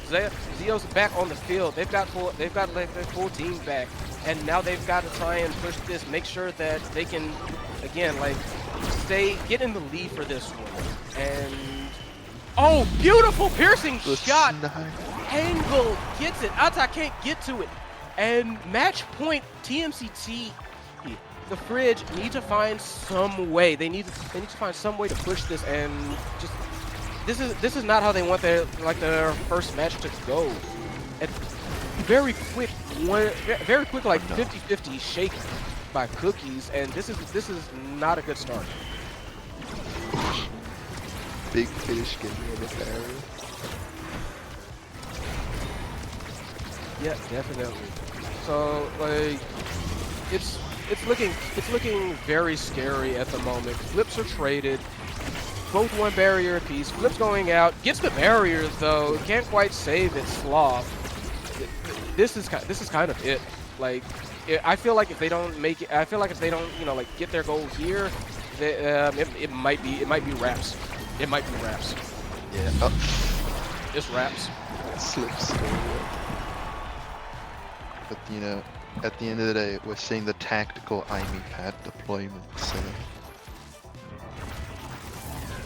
Yeah, like very good, very honestly solid match from TMCT. Fridge put a lot of fight into it, but just not quite enough. Not quite enough to like finish it off. And once again, end of the day, it really came down to consistency, because I do feel like the Fridge had a lot of good shots, a lot of good attempts on goal. But the thing was, Sloth was able to defend those. Cookies and Giovanni were able to convert from defense to offensive a lot more quickly, and that just allowed them to kind of like run away with it. Yeah, I mean, damage-wise also, Fridge had more in terms of KOs with Julie, but TMCT just has more like balanced damage output from both midfielder and forward, so I think that helped quite a bit. No, I agree with that. I definitely think you're right on that call. So we are going into the second match very soon, but as it stands, it looks like TMCT's game plan, like these three just know each other so well. They are very much like they are very much like a well-oiled machine in this situation, and it's gonna be hard to deal with. That level of coordination. Right. So, next up on the docket, we have Atlas Lab. And as for the starters, we have Monumentalist and Missile Propulsion. What do you think of that? As an era enjoyer, I love seeing Monumentalist step. I mean, it also might be, it's a good stat for a Luna as well, but it kind of limits out some of the other characters. Like if you want to play a Julie or whatnot, you're not going to be getting any use out of those starting awakenings. So I feel like we won't be seeing a Julie or a Zen maybe pick up. But I could be wrong. Yeah, it's definitely a situation where these two pickups are very specialized, I would say. Like for the people that they're good for the people that they're good for, they're great for. But for everybody else, they can end up being near useless. Yeah. So definitely going to need to see how the bans and picks shake out here, because it's going to be I get the feeling it's going to be very targeted. That's just me though. Yeah, I mean, I agree with you, but I feel like either way, we're probably gonna see a Juno ban. Oh, we're getting the Think so? direct ban. Yeah, first up we have, I believe that's the fridge that are banning Drekar. Not sure how it works, but either way. Yeah. Scary ban was missile pro. Oh, hmm no more now. Yeah, everybody knows about the danger of a monumentalist now. So honestly, these two bans make a whole lot of sense. The fridge says they ban Drekar, it seems like, and TMTT says they ban now. So now, no pun intended, we need to see what the opening picks are. And here we go. For the fridge, I believe they go again with the rune. It's gonna be gross. But Yeah, those are going to be some supersized pillars. I think the pillars are gonna be able to cover the goal locks with Monu. Possibly. Very close to. And hey, for TMCT, we got my girl. We got the Luna. This is Luna's Oppenheimer lab. Jr.. Yeah, this is Luna's lab, baby. Also, Finny. Finny's there too. She's great. Yeah. Little Thumbs up. howitzer. Ah. That's gonna be brutal if someone gets their they step on a Finny damage amp and then just get crated. Yeah. And as well for the fridge, I believe we've got the Atlas coming out again. No Glorious surprise. King. Yeah, no surprise whatsoever. Atlas is just 90% of the time you need defense. Atlas is what you want. 90% of the time you want Atlas, 100% of the time. He's just such a big meaty wall, you know. Yeah. Oh, and speaking of beef, big meaty walls. yeah, we got Asher as the follow-up pick for the fridge. For I believe, yeah, for the fridge. So, It's like two children versus two massive adults. Yeah, actually, yeah, we've got two children, we've got two Three big now. massive adults. No, here's the thing: we've got two children, we've got two massive adults, and we've got two edgy teenagers. That's what we're looking at, because the last pick, Zentaro. Oh, they're gonna put Zen in the locker, I feel like. Zen gonna cut his way out. We cannot threat him. We can't do nothing about him. You can't Like, keep him down. Nah, no. But I will say I am a little bit surprised at the. Well, I mean, I'm surprised. I'm both surprised at not the Zentaro pick, because, like you said, he doesn't really get anything out of these these two awakenings, does he? I don't think Yo, he he gets gets anything out of mine. Missile prop, I think, buffs his passive, but other than that, I don't think so. Okay. Well, either way, like, it's a Zentaro, you know. He's worth consideration regardless A of what. menace opening- anywhere. Yeah, he's worth consideration regardless of what starting awakenings you got, because he's Zentaro. So we are about to get into a game here. So this is going to be honestly very, very interesting. Like I said, Atlas Lab, you all know it, you all love it. So we've got Atta on the Asher as the goalie. We've got Hyde as, I believe, the Rune. Yep. Yes. And And Zyos is the Atlas. That is interesting to me. I was expecting Arta on the Ruin. This is like a team where it's like any one of them could have been the goalie. Yeah, no, this is very much a honestly, those teams where anybody can like shuffle into any position are so scary because you have to kind of like flip your mindset on a dime, and that's very hard.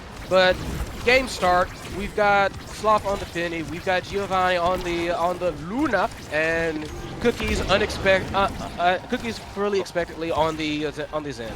So yeah, right now already one of them died already. Like Zeus is gone. So They heard the locker comment. yeah, most definitely.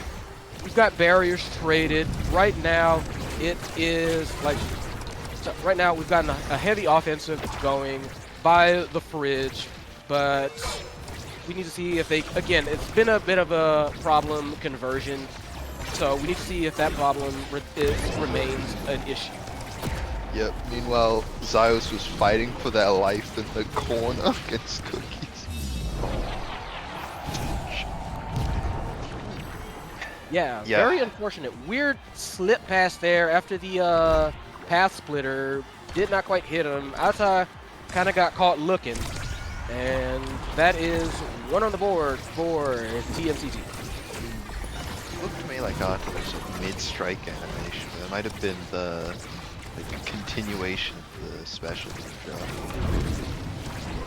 Possibly, but that was that point, and you know, you got to kind of shake back, move on from it. Zeus nearly gets killed by Cookies, but saves themselves with the, I believe, Celestial Intervention, I believe Yep. it's called, Ultimate. So, good heads-up thinking on their part. I mean, Zeus is just getting punished a lot, I feel like. Because each time they've tried to KO Cookies, what's happened is it's just been reversed on them like that. Like that. Ouch. And it's not really looking any better for Hyde. Hyde nearly goes down. Giovanni Luna tries to boost into him. Doesn't quite have the impact for it though. But the Crater Maker sure does. Didn't have enough energy. It's blown sky high. But hey, here's the thing. Right now, it's the Fridge that had, well, the Fridge had it at the opening. Now both goals open, and they just barely managed to save it. Fridge still has a chance. Both nets open. Fridge trying to push, and right now it's TMCT on the defense. I have no idea how Cookies is still alive. Focus, commitment, and sheer will. Shout out to John Wick. And shout outs to that flip. Nice flip to clear it out. TMCT holding their own. Very good back and forth going on. Cookies again with the punish for sliders. Asa says no, you don't do that to my homie. That's my boy. We got 2v2 for a little bit, but no team really being able to break the stalemate in this overtime. Very good defense coming out by both teams. Using the black hole to almost instantly KO Hyde. Yeah, it's been very brutal. But nice snipe from the pillar. They try to get it out there. Hyde drops a pillar, redirects it. Nobody catches it in time. Guys, that was just the second point.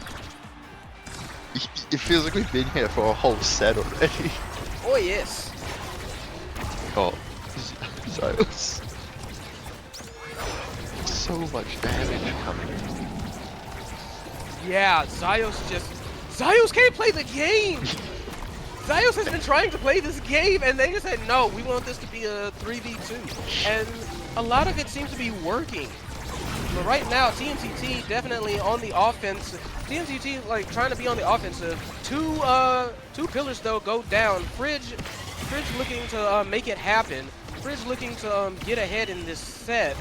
And right now, it's proving a little bit difficult, but they're on the verge of making it happen. TMCT does not want that to go down, though.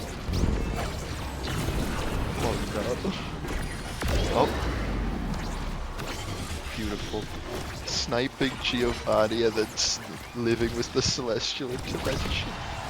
Yeah, like Giovanni tried to kill him from beyond the grave. It didn't quite work out. Zeus said, "No, I will not fall to you, child. I will not fall to you, sister." And then went and scored on him. Whips out the "this is my lab" privilege.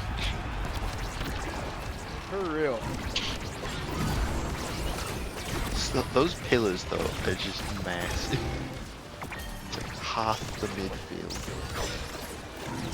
Yeah, very much so, and they have been proving invaluable so far. So right now, we've actually got we've got the fridge ahead 2-1, and though not in terms of player count, because again, Zeus dying. Okay. Yeah, but hey, the fridge actually getting a second on this kind of like anti-power play. Zeus has been dead for so long. Like Asa and Hyde just said, like, okay, we can work with this anyway, but not for that. Just a beautiful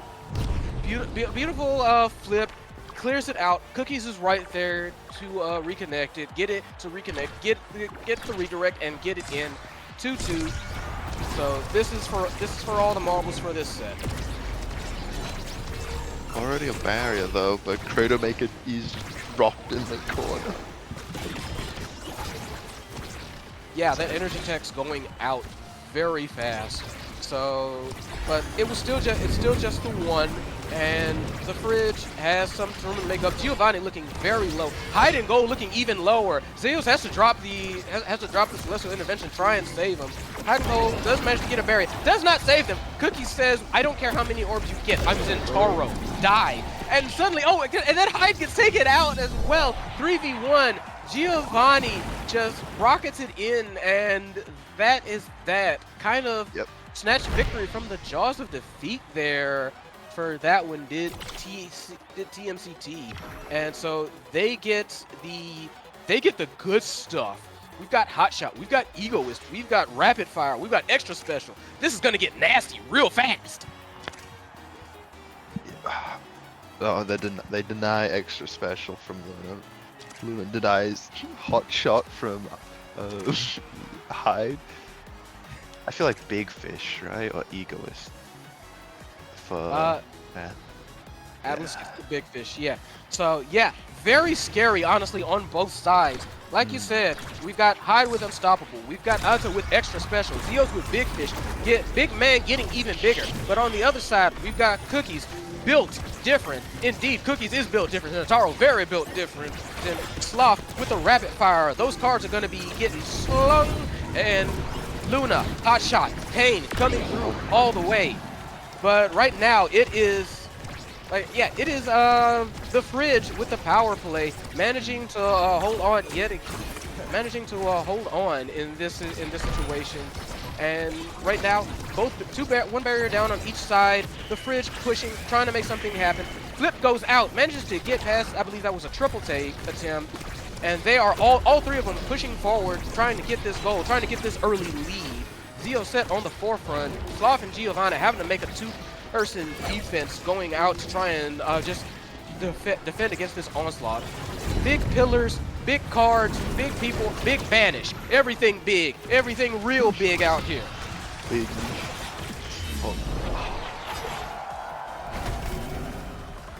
Big from goal. the other side of the field. Very much so. Yeah, that's just like a beautiful placement, beautiful shot. Sloth reminds him, I'm goalie. That does not mean I can't score.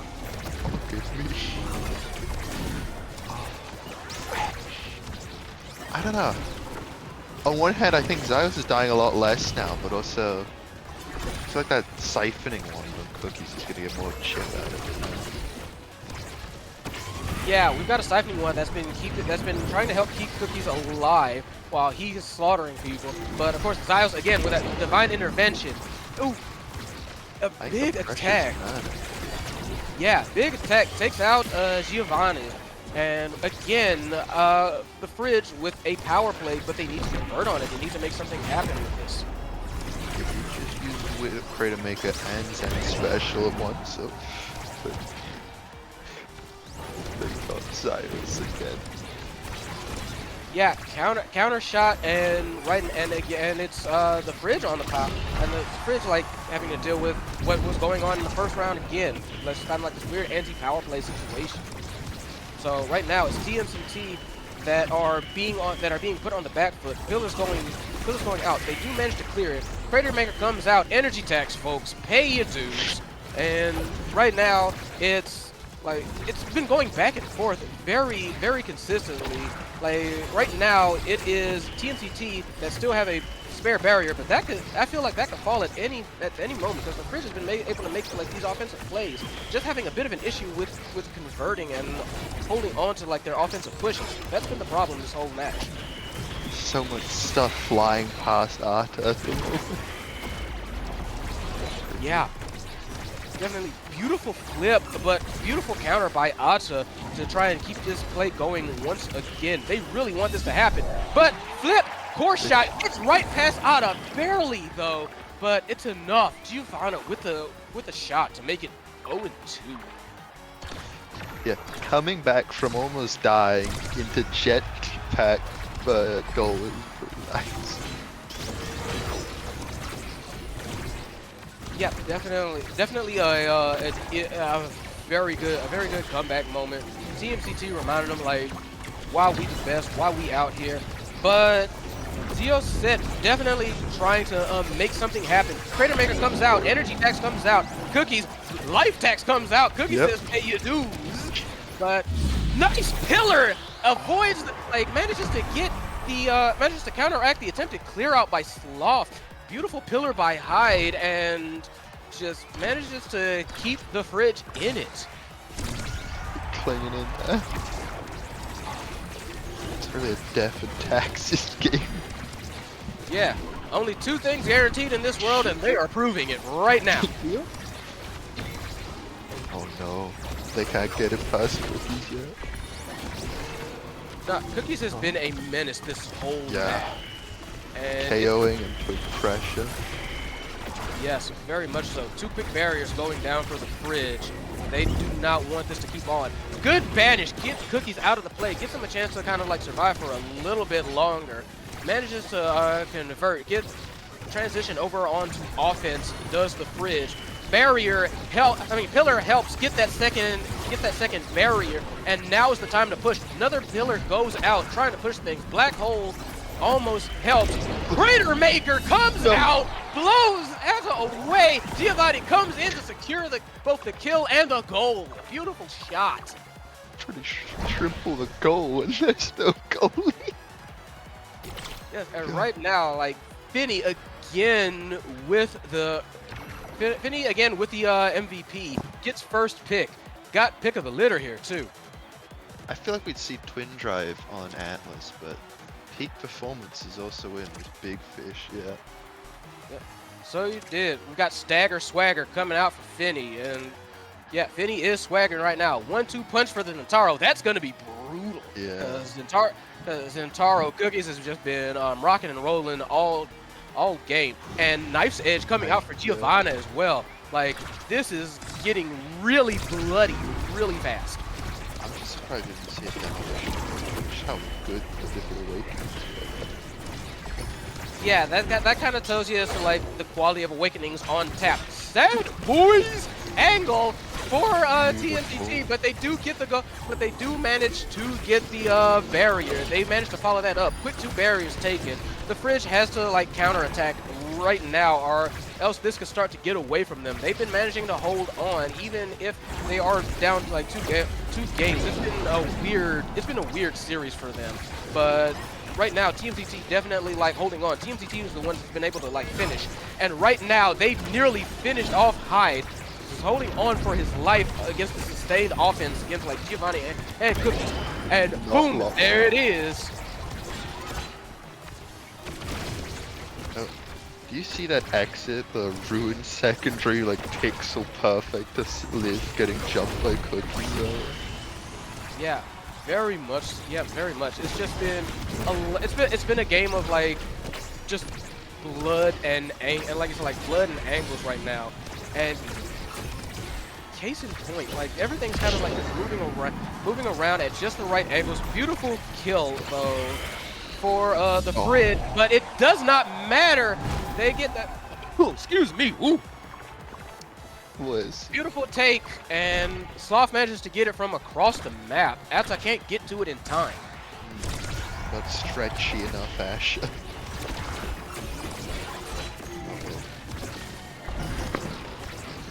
Nope, that's one barrier very quickly taken for 2 barriers, excuse me, very quickly taken for TMCT. They want to go ahead and end this game. They've only got two more points to go. Giovanna boost in! Gets it in. Yep, just one more. Gets it in, sent the rocket behind it to confirm it, didn't even need it. This is match point TMCT. They could take this 2 and out. We have places to be. We gotta rush this. Yeah, right now they are not getting paid by the hour, seems like TMCT. They want to end this. Raider Maker comes out, energy tax.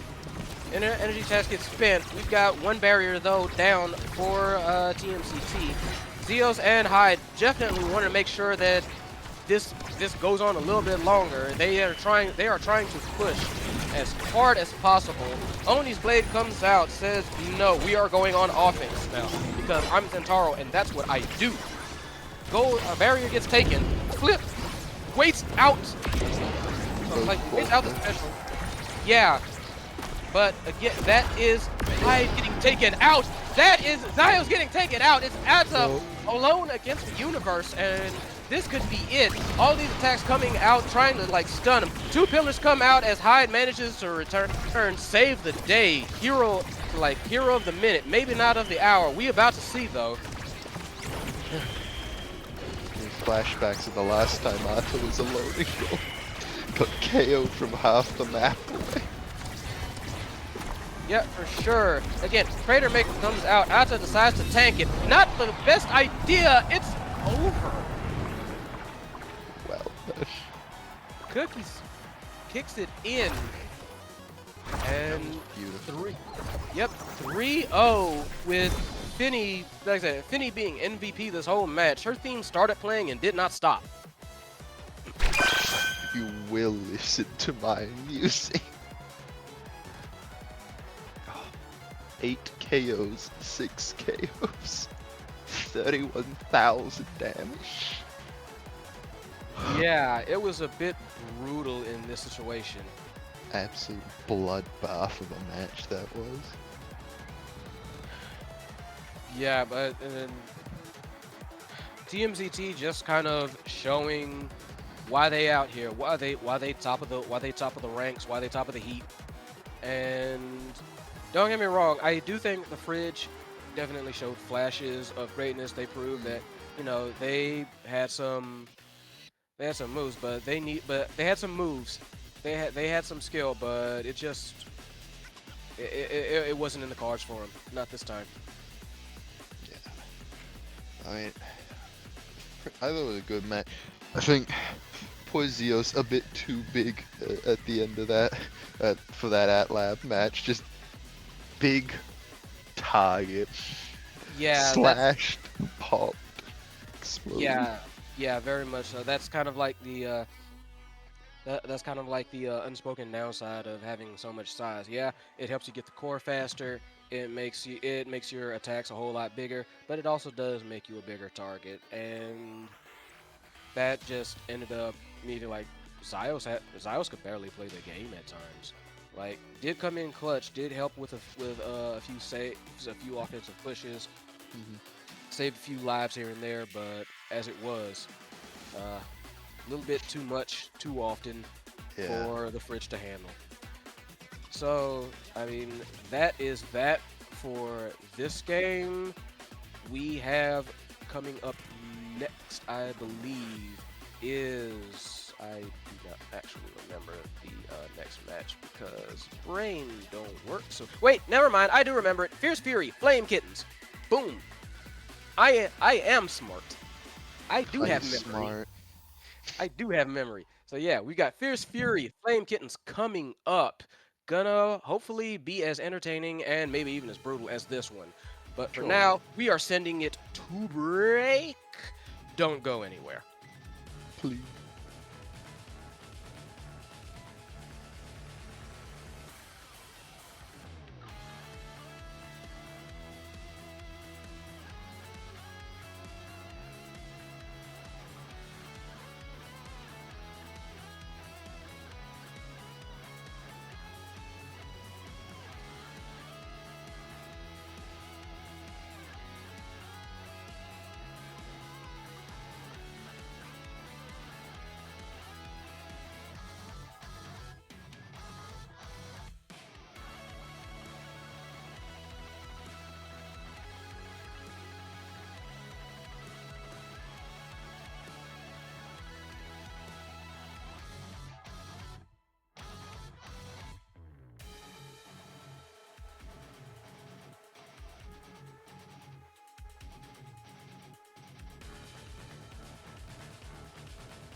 Hello, party people. We are back again.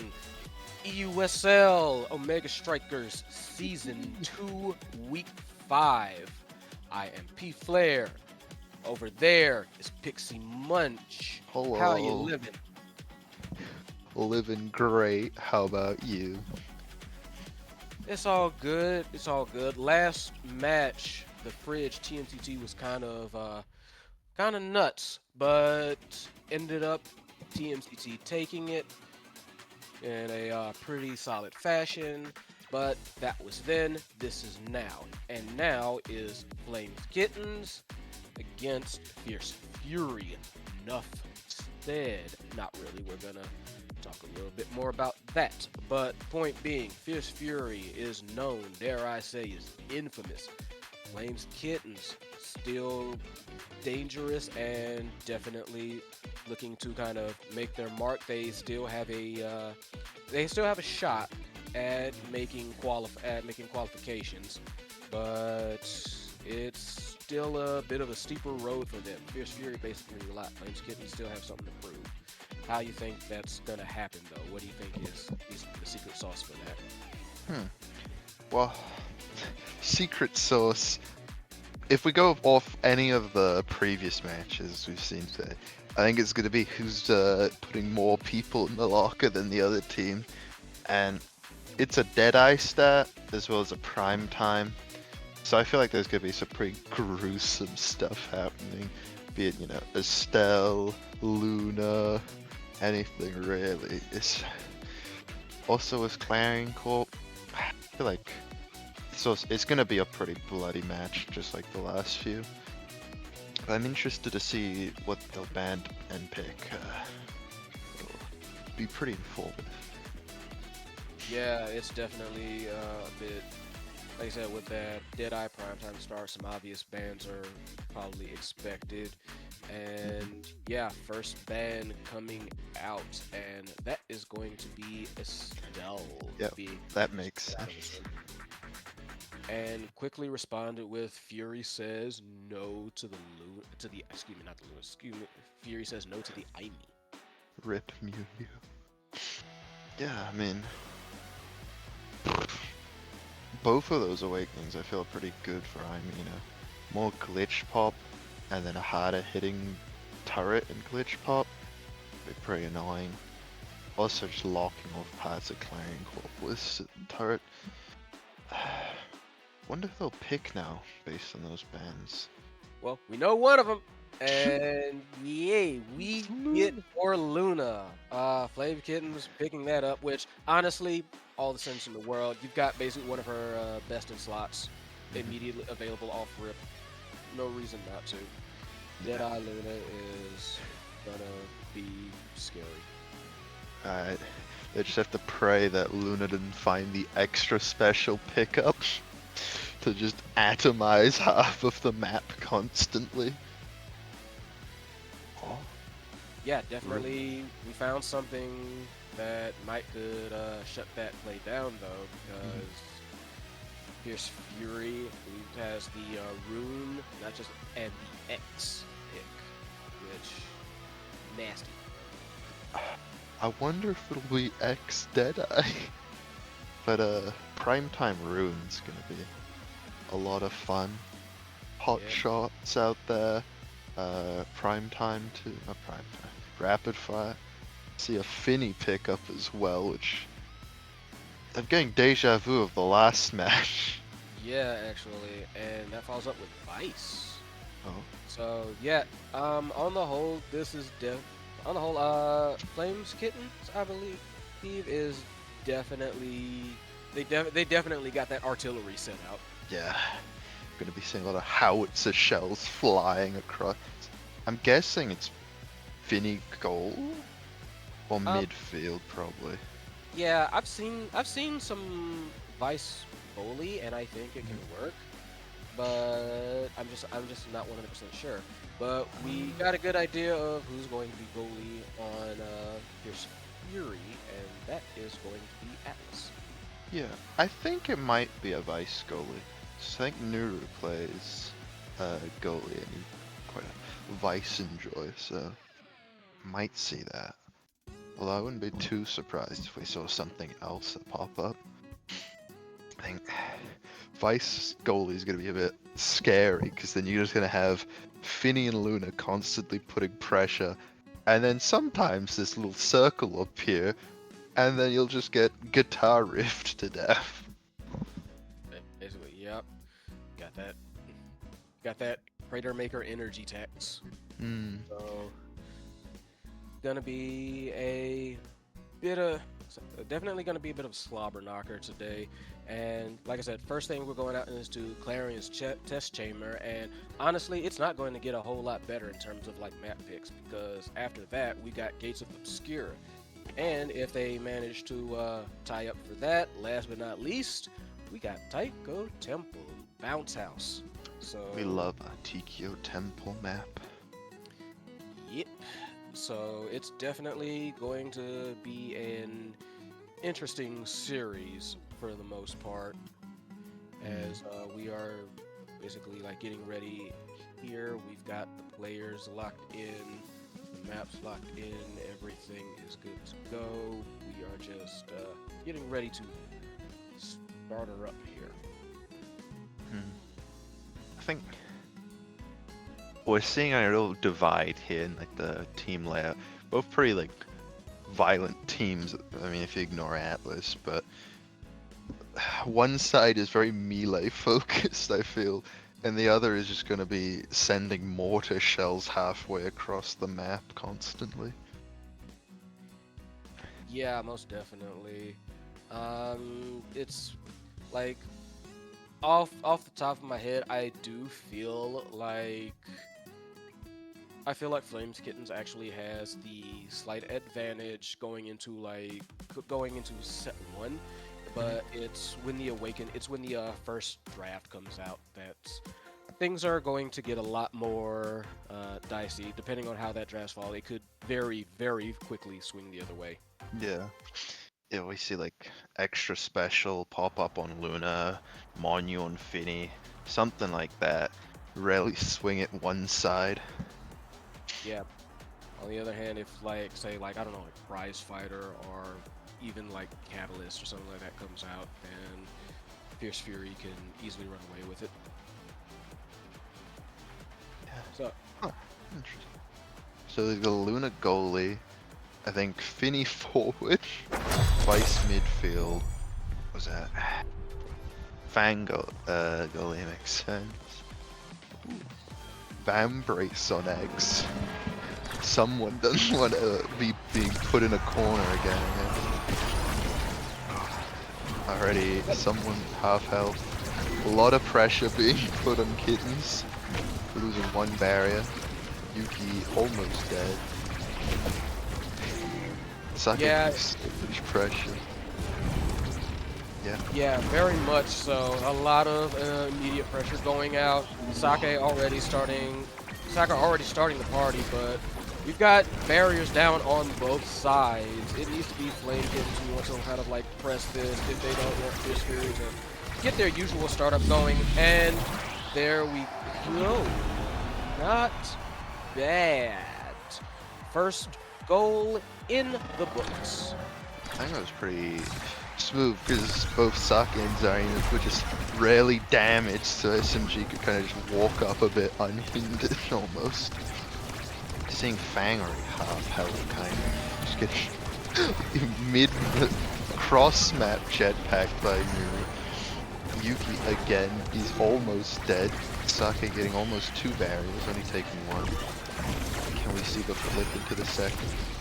No, core flip used to dodge Widowmaker. Yeah, very good opening gambit from Fierce Fury, but Flame Kittens do manage to hold on. They still got to get those barriers down, however. Sake proving an absolute menace in the backfield. However, that is definitely going to help with Zarnef going down. Miru boosting in, trying to get something, trying to get an offensive going, and they do. They get both barriers down. Ayuki flips, gets counter flip, however, cannot hold that offensive. They're trying to transition, And right now, it's Fierce Fury that has to figure out how to do something about this. Nuru tries for like a kind of like a cheeky boost intercept. Does not fly though. No, but not intended. And it's going to be like a very like interesting back and forth going on here. Yeah, I mean, we saw a pretty interesting. Oh, save me. We saw a pretty interesting play from Ayuki using Vice Special, I think, to dodge X Maximus. Now 1-for-1 on sets, with Sake gets the first barrier. Zaina having to dodge Crater Maker. Yeah, it's been kind of like a rough goal for them, but they're trying to make up for it. Yeah, I mean, they're almost getting Zarina finished. A lot of pressure being put down. Sake, oh.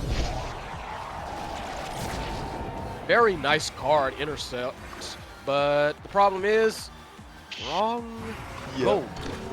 Save me, Phoebe.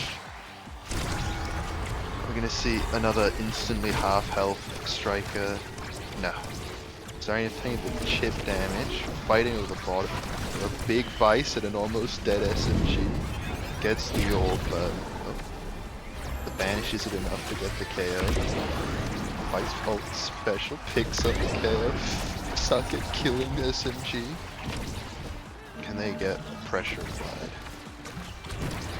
Looking like they might get one. Fang pushing up. Using projection. Sake gets bottom barrier. Fighting over the bottom at the moment. Kittens get it out. Crater Maker in the middle. Zarina gets the orb. Beautiful like boost, trying to get things clear. Sake is just proving like an absolute menace though in the backfield, causing a whole lot of trouble and basically stalling out a lot of offensive attempts from Flames Kittens. And right now, that's kind of like the story of their life right now. Zarnef also pushing out in the backfield, trying to make something happen. Round the world clear, gets one barrier. Zarnef low. Zarnef nearly on death's door. Card goes out, nearly own goals, but doesn't quite make it. Sake does manage to keep things up front. Have to put in a two-man front, do Ayuki and Nuru to try and like save this goal. Does not happen. Sake pushes it through after an assist from Fang. Yeah, it's pretty rough. They take the set. Does Fierce Fury X with the MVP? No. Yeah, and this could get very nasty very fast. We've got Adrenaline. Spark, Ad Rush, yeah. 1-2. If leadership were here, you'd hate to see this draft. Those 3 sparks in the first drafts. Yeah. I feel like Explosive Engine, surely someone's picking up. Yeah, Vice. Maybe 1-2 on Finny? Yeah. Pretty scary draft. Here's the sad thing, or the scary thing about it in particular. The fact that even though I don't think Flames Kittens got any kind of a bad draft, Yeah. Fierce Furies is just absolutely frightening because it just helps their game plan execute so much easier and so much faster. Although I say that, but one of them goes down. Sake needed to be saved beyond the grave, and they get a quick barrier on their own. Does Flame Kittens some nice passing, gets the second barrier. Death on the Dangerous X. Sake goes down. Passing play again goes out. SMG Ayuki trying to make something happen, force the issue through, but a lot of great defensive play by both Fang and Zarnif means that it doesn't happen. Nuru tries to get something cheeky going on, does not make it happen, and right now a bit of a back and forth lock. Both teams are back and forth. Both teams are open. Yeah, I mean, Nuru almost getting Fang as a rocket earlier. Having to use core flip because the little legs wouldn't have reached that in time. Desperate fight over Fierce Fury's goal. Can Kittens make use of Atlas's death? Oh no. Luna's little legs aren't fast enough to make it in time. They pick up the goal. Just just did not get to it. Poor goes around the world for that one, but it makes it in. We've seen weirder things. Yeah, I mean, we're also seeing a pretty violent stat. Starting off with Zarina half health, and then into Vice getting unmade. SMG almost dead, and then they just brute force through Nuru. That was a quick one. Yeah. This is getting nasty very fast. And Sake has flipped. Yeah, Sake still is flipped. Might be able to make use of it. Positioning towards the middle. Gets the second barrier. Yuki does get the orb. Big Vice. Doing a little chip on Sake as the card. Can they... No. Banished blocking big finish going off early. Sorry. I think the Crater Maker threw it back there. I don't know about you. I think so, yeah. Crater Maker threw it back. Sake punched it in. Boost could not save it. This is going downhill very fast. I believe in the comeback. Surely we get a Finny Monu. Maybe we see a team player pickup. Surely... I feel like Nuru will get it before Fang, right? I mean, there's Prize Fighter 2 and Unstoppable, but I feel like team player is just generally a great goalie equipment. Guessing Prize... Oh, okay, Unstoppable. And Timeless on Atlas. So a lot of good awakenings here. I mean, Sake getting even more size and demo. Fang getting more Timeless, which is alright. And Rapid Fire combined as Prime Time and Adrenaline Rush. We're going to be seeing so many pillars out of Zarina. Yeah, it's very dangerous. Holy crap, but a quick double KO by Yuki makes this like a 1v3. And Fang has to put on like defensive masterclass. Not quite. Gets both barriers but gets barrier again taken. So it's even barriers, and they are on the offense now. Fierce Fury. I think Nuru wasn't able to eject back in time, or either just didn't have eject from where they were. So we just had to watch SMG desperately sprint back to try and defend that barrier. Gets KO'd by X. Can they get it? Can they get it? X misfire. X bad angle. That was. Oh no. Yeah. Vice special knocking it into Sake. Yep, knocks it into Sake. Sake just punches it, and Nuru cannot get to it. The price you pay for playing Luna. Tiny little legs, unable to catch up to the core sometimes. And Fierce Fury get the barrier. So far, it's Ayuki and Nuru holding off Sake pretty well. Zarina getting jumped by SMG. Healed by Atlas Special. Kittens lose their first barrier. Yeah, definitely. It's kind of a scrum out there, kind of a mosh pit. And I want to just bring up something that we kind of like passively noticed, but we didn't actively like state. And that's the fact that Luna is goalie. We thought Vice was going to be goalie. Yes. That was a nice ball flip. Yeah, I mean, how do you feel it's been playing out? Not well. I'll be very blatant, very upfront. Like, I love Luna, and yes, I do think goalie is like one of her like better positions. But I think in this particular case, like, I think Vice would have been Vice goalie, or even honestly either Vice or Finny goalie would have been better shouts. But just because, like I said, like we're seeing the issue with it. They can get the core around a little bit too fast, and just Vice is a lot better at keeping that, basically keeping things safe, and it's having some issues working out for them. Luna is just, like I said, short little legs. Yep. Case in point. Short little legs, small hitbox, not able to get these wide shots that Sake is taking. I don't know.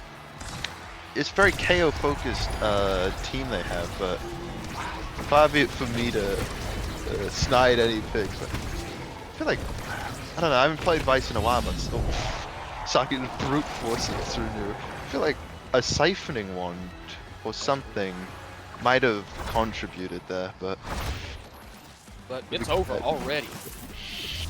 Sake earning the MVP, just manhandling poor Nuru in goal. Yeah. What do you Honestly, think that about whole match was the Sake show. Mhm. Let's be frank about it. Had a look, the goals, the damage, the knockouts.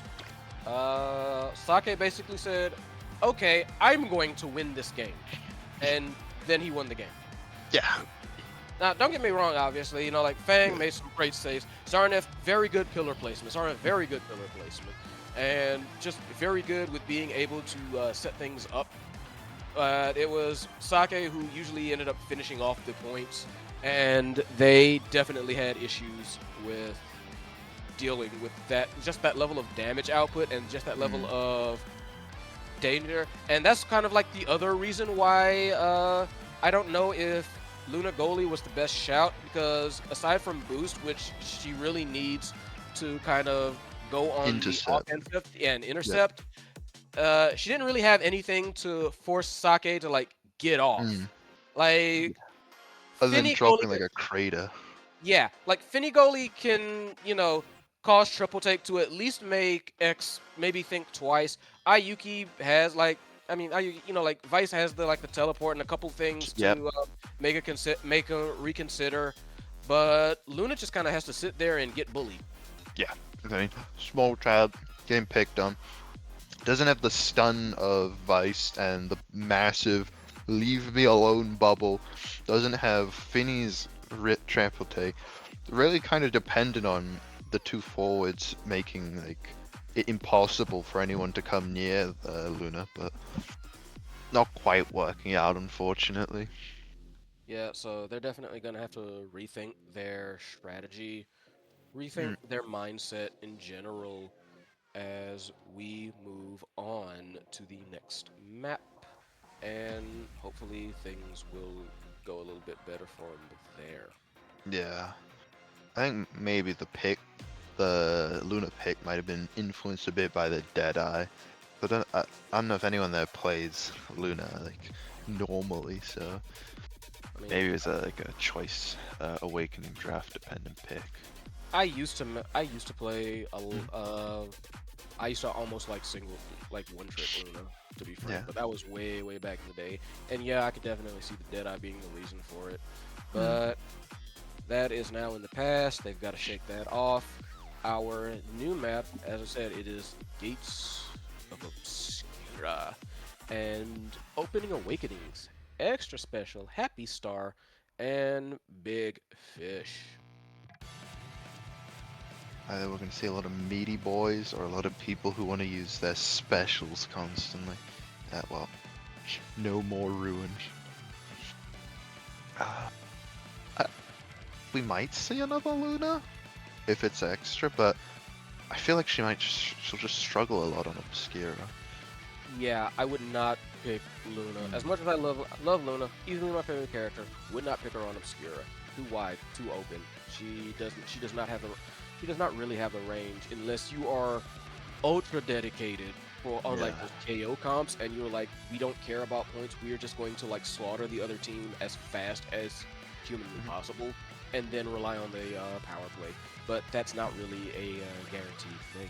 That's like KO comps are great, but you need more, shall we say, guaranteed damage. Yeah, like X Stinger, for instance. That's a disgusting time to be playing. See an Aimi pickup though. What do you make of that? I've seen it before. We'll probably see it again. Aimi's just a great character overall. Great reach, great attack power, great, just in general solid character, and she can get around in case of Obscura. Like we see the Kazan get banned, and kind of for the honestly same reasons that Aimi got picked. Most likely, good reach, can get just about anywhere. Decent attack power. Gates of Obscura, he'd do very well. So obviously, we don't want him there. But what we are getting is X-Era. Are we gonna get a Kai to complete the triple? Yeah, I was wondering. Like, Kai's not bad on this map. His speed allows him to get across, and counter power can get across. I'd have to check, but I'm pretty sure he buffed him.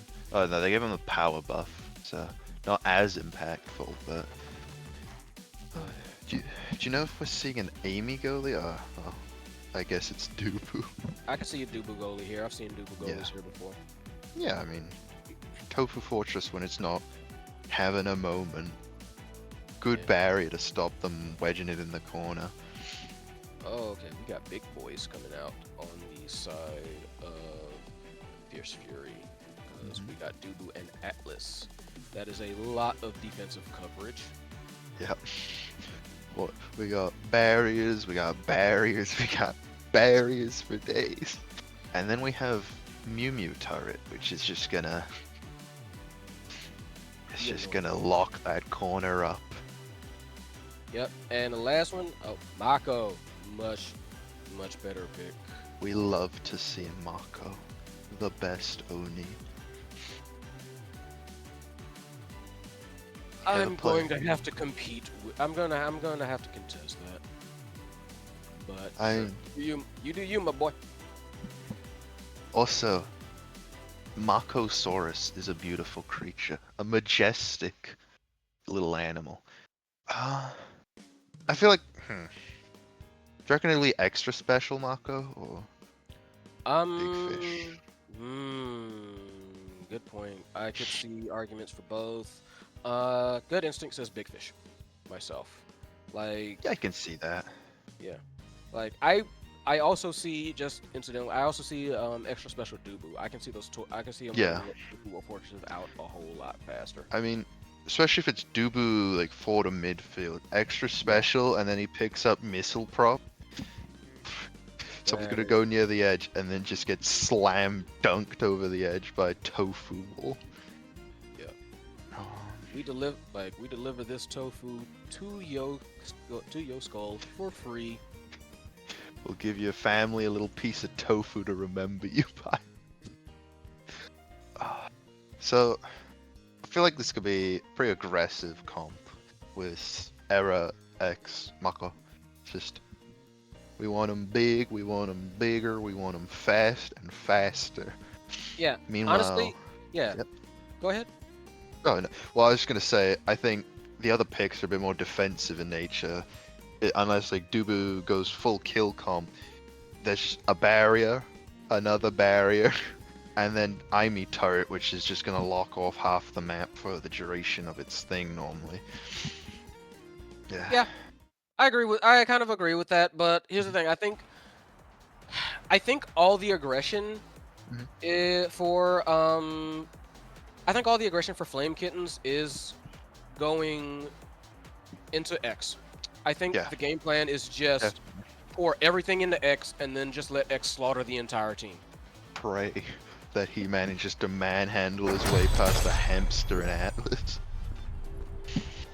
Yep. So we're gonna see how that works out as we get started here. It is Slick Kicks X, so they might be a bit more susceptible to any KO pressure, but already we're seeing one barrier drop by Kittens, although they get the other barrier. Forcing the corner a bit, Ayuki empowered, Fang shrunken, do not manage to get the second. Sucking, brute forcing it with a log through SMG into New. Are we going to see any portal tricks or just some nice dribbling? Yep, I just need good to. dribbling from far. Yeah. Fang almost, I think, getting picked off there by Maelstrom. You just love to see, like, the fast support Mako can give with the primary. Just coming halfway across the map to try and force it. Not going to be enough.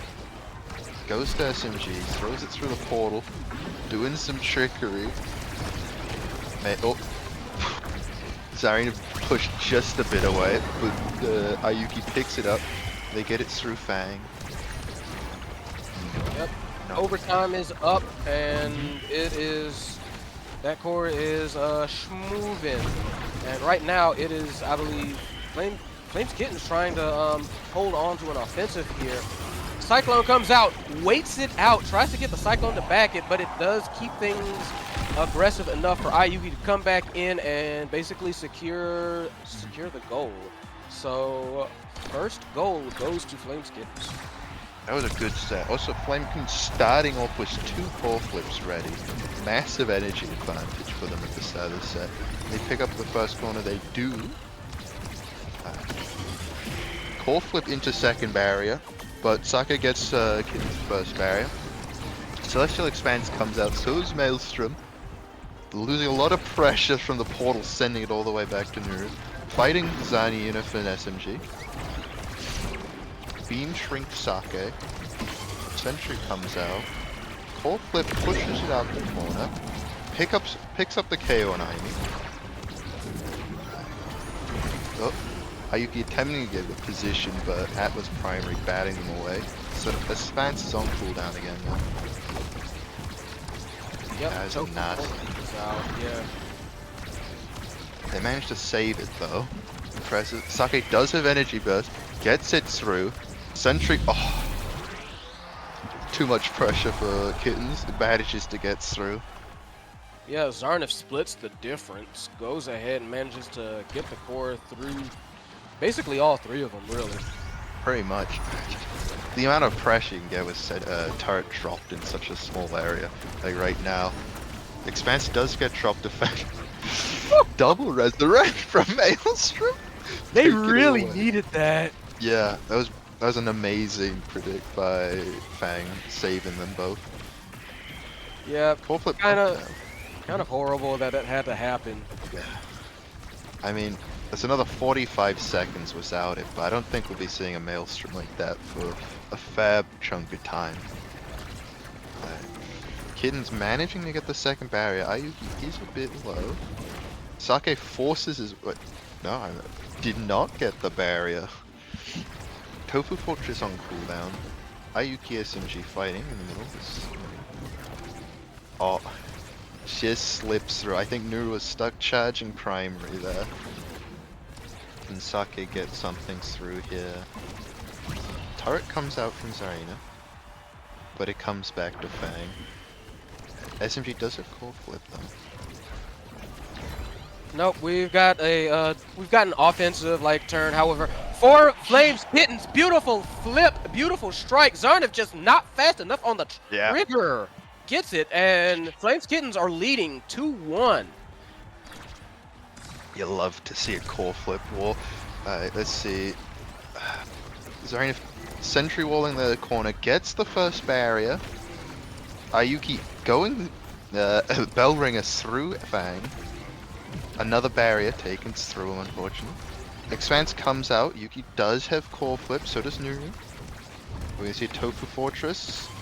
Yes. Sake still has core flip, doesn't manage to take the barrier. Yuki coming up, has energy burst still. A Maelstrom coming down, does not pick up the double KO. They don't manage to get the second barrier with Sentry Turret. It's kind of been crazy about how these days have been going. Nuru has been putting on a defensive masterclass. Flips, forces the 50-50, does not quite get the angle. No. Ayuki tries to push it. SMG tries to keep the forward momentum. They get it through the portal. They keep deflecting. Ayuki coming back in. Nuru, Sake kind of squaring off a bit. Sake can't get it past. Been the story of their life so far. They finally get the barrier thanks to a combo of Tofu Fortress and the turret. So, but even then, very quick to convert Flameskittens. They want this goal. They want this goal very badly. Gets it through the portal. It's very close. Sake manages to freeze it. Forces for the 50-50. They guess wrong. Zarnif feeds it to Zarnif. Zarnif feeds it right back to Sake. Sake manages to push it in for the point. Tied up. 2-2. That was amazing. Like the redirect back from Zarnif to Sake to get the goal.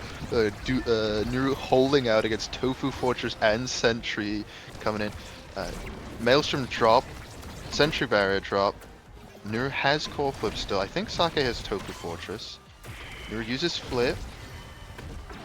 Sake almost dying. Celestial Intervention coming out. not as much pressure. Sake holding the corner. Tofu Fortress gets dropped. They take the first barrier. Maelstrom kills Sake with core flip. SMG has core flip still. Fang too. Zarinov almost has it, so does Ayuki. Oh, SMG takes both barriers. They're doing a little dribbling between each other.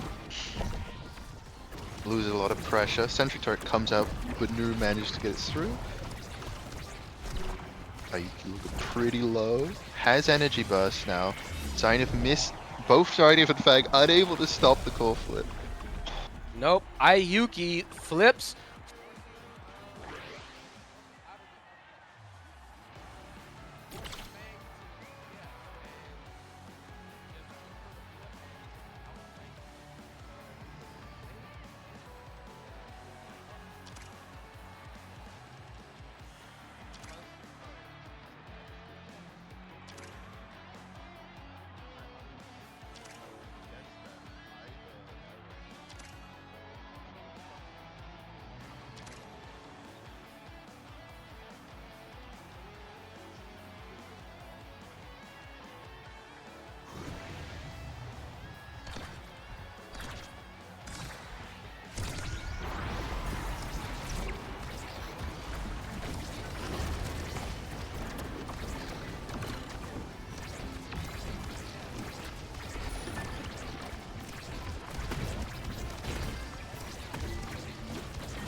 Allow a bit of a transition, but they very quickly regain the offense. SMG with that buff allows them to move a lot quicker and basically transition from defense to offense very fast. Sake does manage to get a barrier, however, and right now it is on Fierce Fury to kind of like push and hold this again.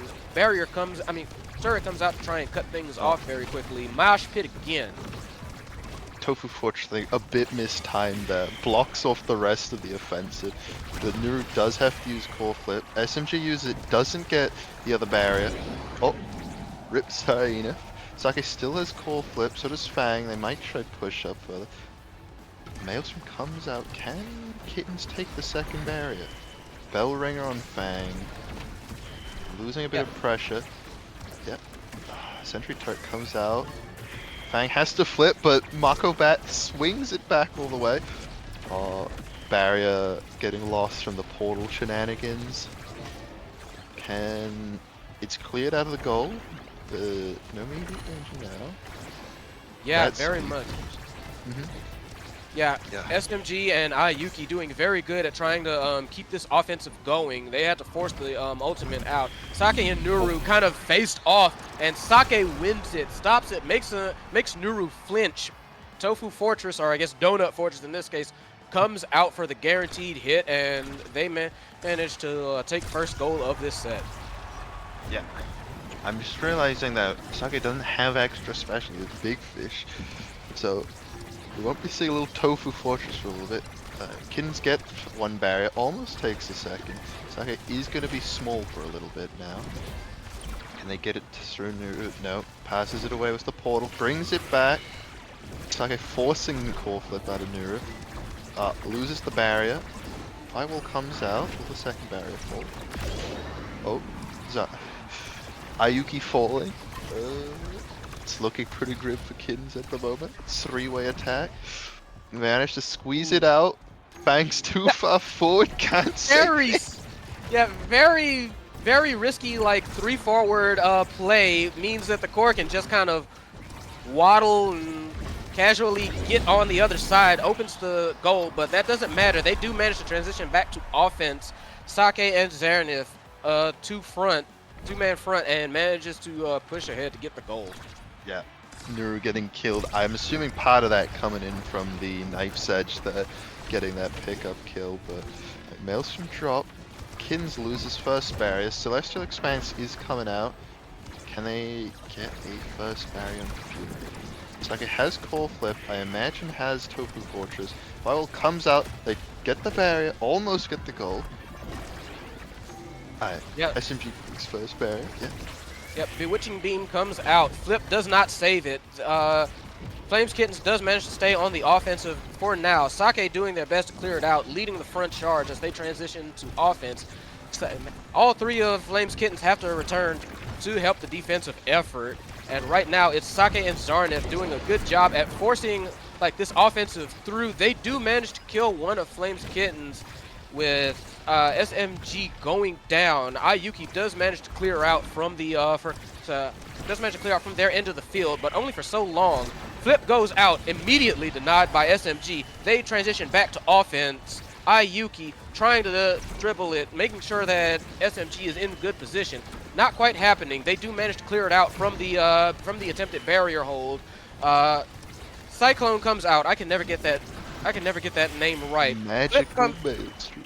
Yeah, Maelstrom. Flip comes out, does not get it. They manage to Fierce Fury manages to clear it through the portal. Sake manages to redirect it. Nice angle. 3-0. Ties the sets up. And now things are looking kind of scary for Flame Kittens. Fierce Fury has a lot of good things on the table. Yeah, I'm imagining they're gonna try and get Timeless on Aimi. Because the amount of... Oh, never mind, going to Atlas. I was thinking the amount of pressure they're putting up was it. With that and Tofu Fortress in the corners. What are we seeing? Adrenaline maybe on Dugu? Peak performance? Big Fish synergy? Yeah. Explosive entrance? Or prime time? Explosive. Okay. I'm realizing if they don't manage to kill SMG, he's gonna be quite fast now as fighter flight and stacks on stacks. Kitten managing to take the first barrier. Maelstrom missing, unable to take the second. Getting it in the corner. Mako Special coming out. Can it be pushed? Yes. Ayuki forces the second barrier. Almost gets it through Fang, not quite. It's gonna come back through the barrier to Nuru. Tofu Fortress getting dropped out. Aimi secondary into barrier. Second barrier down. Zarina shuffling it back. Oh no. I think that was an accidental redirect. Or was that Sake's strike? I want to say it was Sake's strike managing to get it through. But yeah, we can kind of see the game. We can kind of see the game plan for both parties kind of starting to really crystallize here. For Flames Kittens, they're trying to go like speed, and more speed. They're trying to speed blitz this whole thing and trying to end these rounds before they begin. On the other hand, Fierce Fury wants their stuff to last and basically make an impact when it does hit. So a lot of reliance on their specials and abilities. Double barrier comes out. Ayuki manages to get that happening. Portal kind of sends it back and allows Sake to make an offensive flip. I think that kind of was a bad choice. They get two barriers right now, but Fang's too far forward. Flip by Ayuki, and Fang can do absolutely nothing. Just nails it in the front, in the top corner, and they tie it up. That was very nice. Yeah, unfortunately, almost like Luna. Quite the opposite problem. Big enough by Atlas, just not very fast. Maelstrom coming in, expanse drop. Fang has to call flip to get it out of barrier range. Nuru manages to get it off barriers. Can SMG and Ayuki push it forward enough? They do not. X Maximus coming out, forcing healing onto Zarina. Coming back to Nuru. Goes through the barrier, SMG gets it away from Sake. Bellringer coming out, gets the first barrier on Fierce Fury. X charging straight into the sentry, gonna take a lot of damage. Ayuki looking for that. Oh, gets the evade, picks up the orb. SMG and Ayuki getting it back towards the corner, trying to force what they want. Fang and Zarina playing pretty good, getting it out the corner. Sake's having to come back a bit.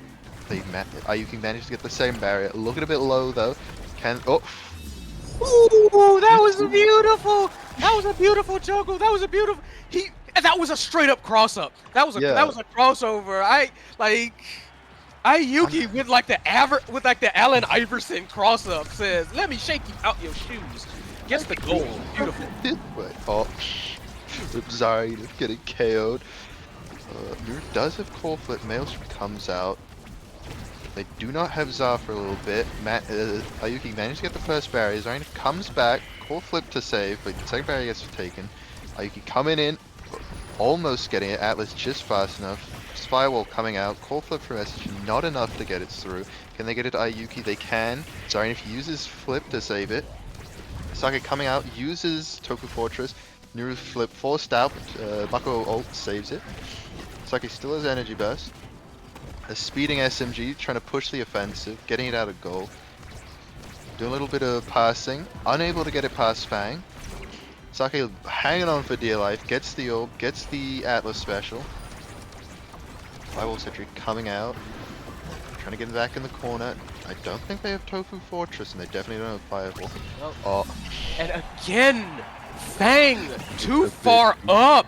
Just a simple strike shot from Nuru manages to clear it up high enough that Fang can't get to it. And Flame Kittens taking the second set. what do you think X is taking here? Perfect form? Stagger? Yeah. Stagger? X, I would definitely say, perfect form for you're X, right, Ben. absolutely. You don't want to take that. Era, Nice. team player, a lot of fast, a lot of fast movement, yeah. Hot shot probably for Nuru, right? Or Twin Drive, yeah. Twin Drive, I'm guessing on, yep, Mew Mew pick up Twin Drive. These are a lot of good awakenings coming out. That Atlas secondary is going to be a lot harder to get through as Monu, but the passing is going to be so much better between SMG and Ayuki now as a team player. They're going to be able to crisscross each other. Maelstrom coming out, forcing an evade out of Sake. Kittens get the first barrier. Marco Special comes out, blocks the midfield. X charges the bigger Atlas secondary, kind of playing against them. Core getting behind it. Kittens have both barriers. Witching Beam comes out, Bellringer comes out. You're playing it slow. Maelstrom coming in, blocking Sake, and SMG manages to get it past Fang. Just that, again, like that beautiful, like, 1-2. Fang didn't know whether to go up or down. And the speed play here, especially, like, from SMG, like, stacks on stacks on stacks, 48, that's a lot of flapjacks coming out, 48 of them. And even then, and again, with Fight or Flight, and even then, the Magnetized Souls helping. Just a lot of speed on SMG's thing, and that allows like Ayuki to get in the position. 2 goals down, 3-on-1 goal, and Sake is low. Can kind of just like beat it out. And yeah, SMG, quick pass to Ayuki. Ayuki knocks it down in the bottom corner. Sake can't do anything about it. The Tofu Fortress is already out. No roll, no nothing. And Flame Kittens looking to take this one with this being match point. Yeah, I mean, that was just one thing into another there. SMG still is core flip from last round. Sake kind of getting shoved around by Mako, gets the barrier. Ayuki approaching, gets Celestial Expanse blocked. Zarina trapped in the corner with Fang. SMG dies mid Maelstrom. All those stacks lost. Yeah. Oh, the Tofu Titan. Yeah, and Sake immediately takes advantage.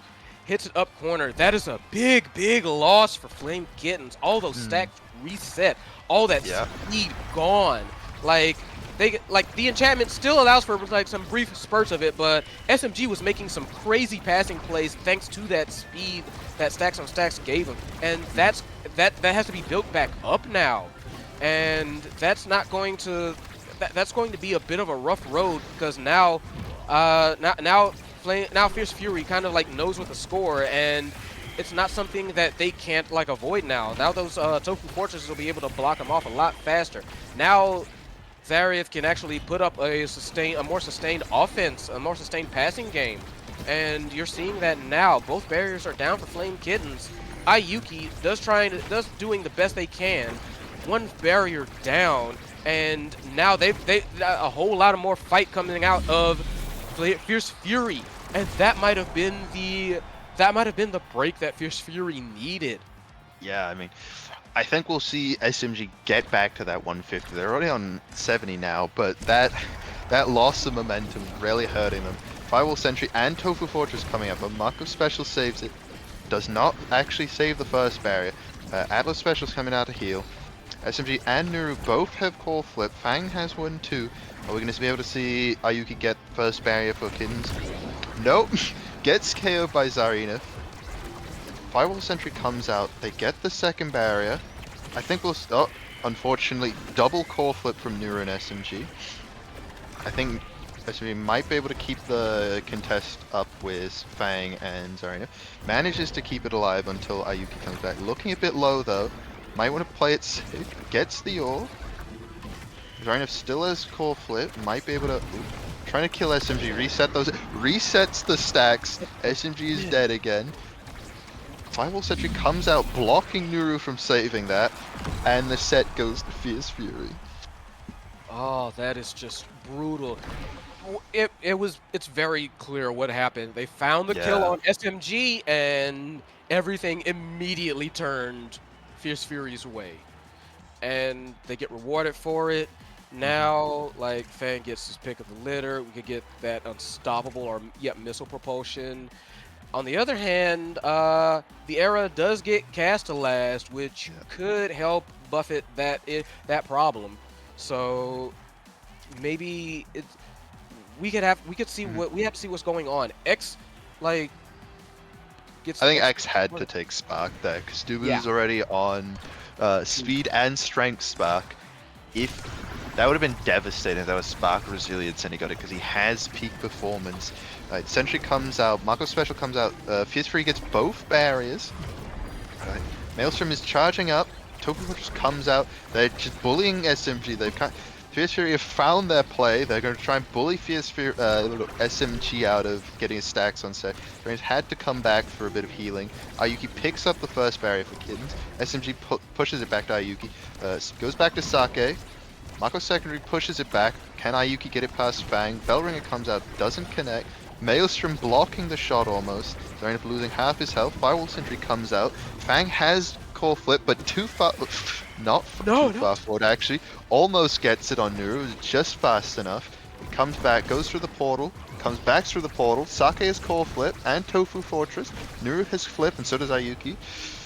He's looking a bit nervous for Kittens at the moment. Oh, second KO on SMG, Ayuki alone. Can he stop it from getting to Sake? He does with Mako Special. Oh, but Sake gets a KO on Nuru. It's just Ayuki. SMG comes back. He still has core flip. Does not manage to core flip in time. No, that was rough going. Like you said, Fierce Fury figured out the... Fierce Fury, I think, honestly has solved the puzzle. And that is, don't let SMG play the game. Linchpin of the problem, really. SMG having too much speed, and they've decided to take it upon themselves, make sure this man does not get any more speed. Also KOing Nuru earlier.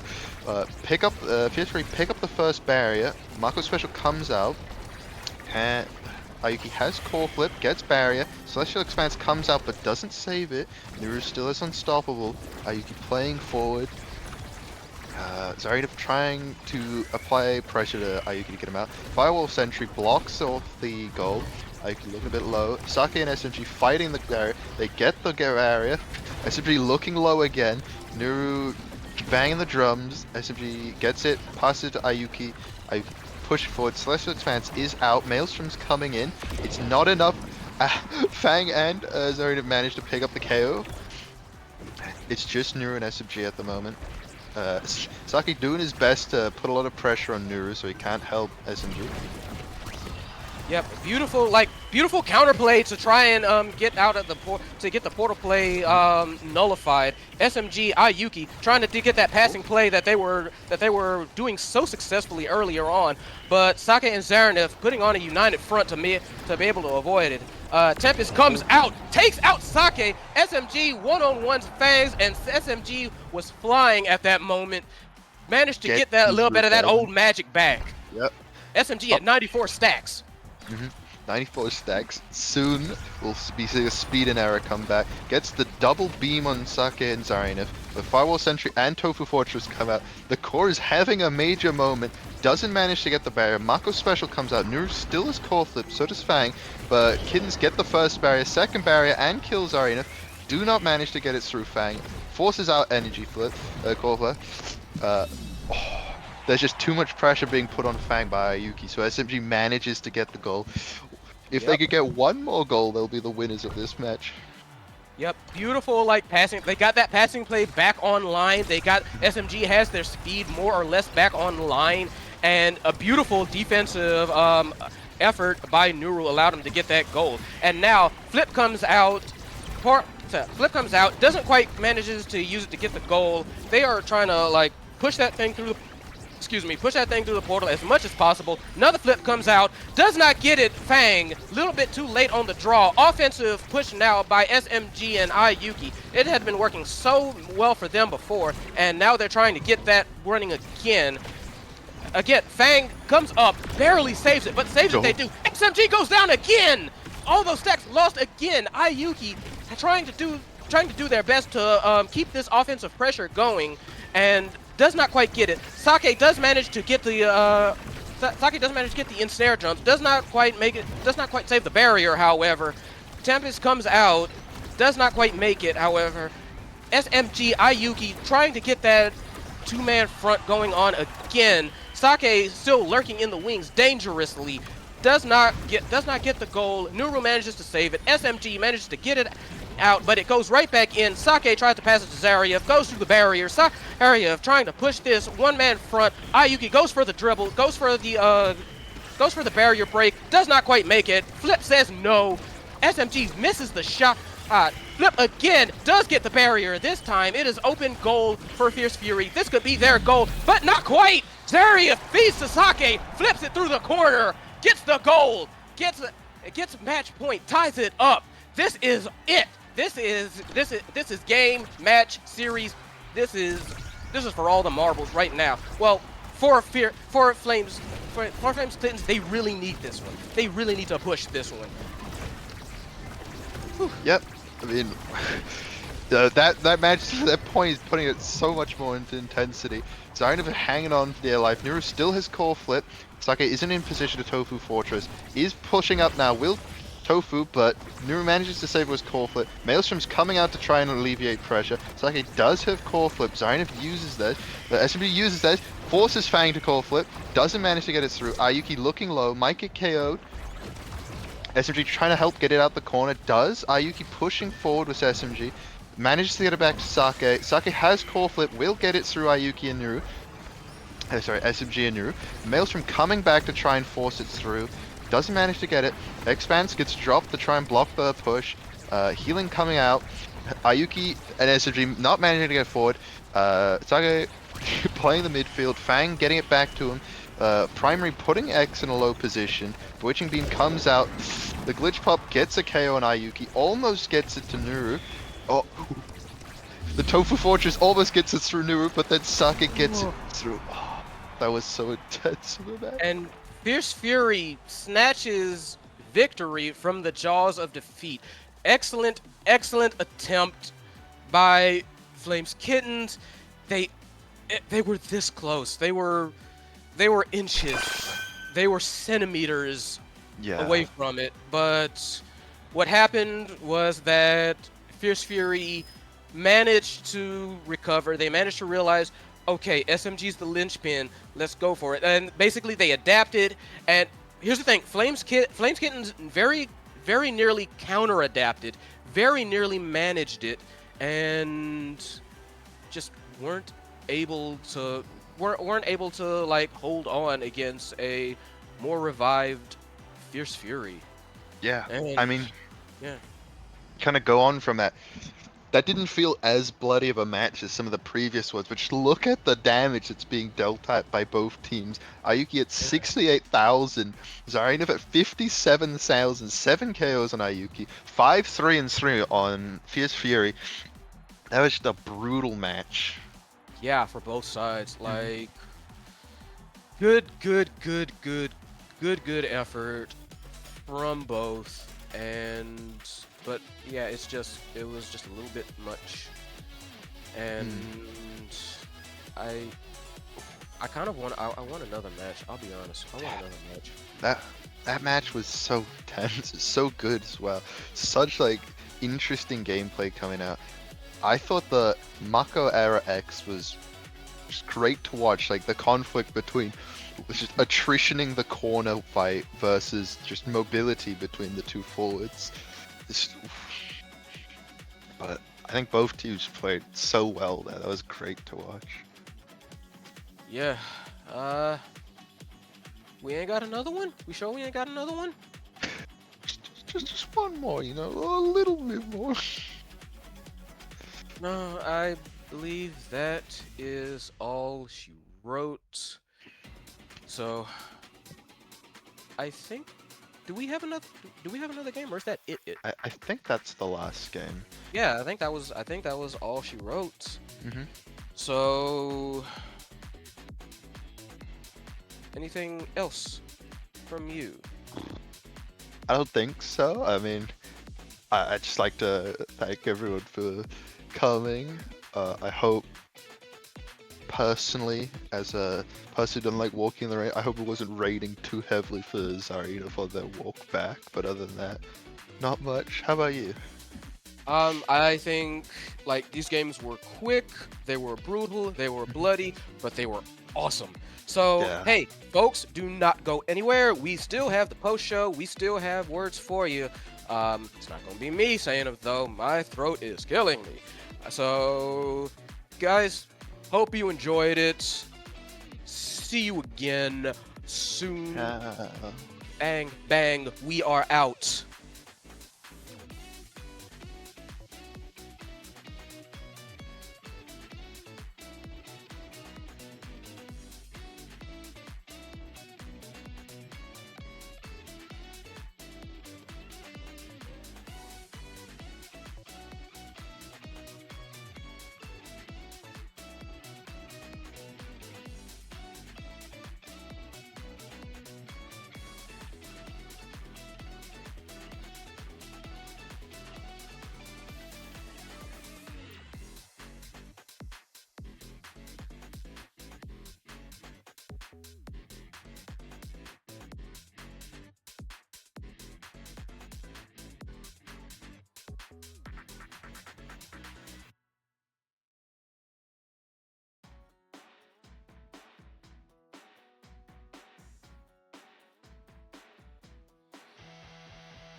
And we're already back. Welcome everyone to our little post-show section of today's games. We had some less interesting games, some more interesting games. I just saw the reaction for Venom.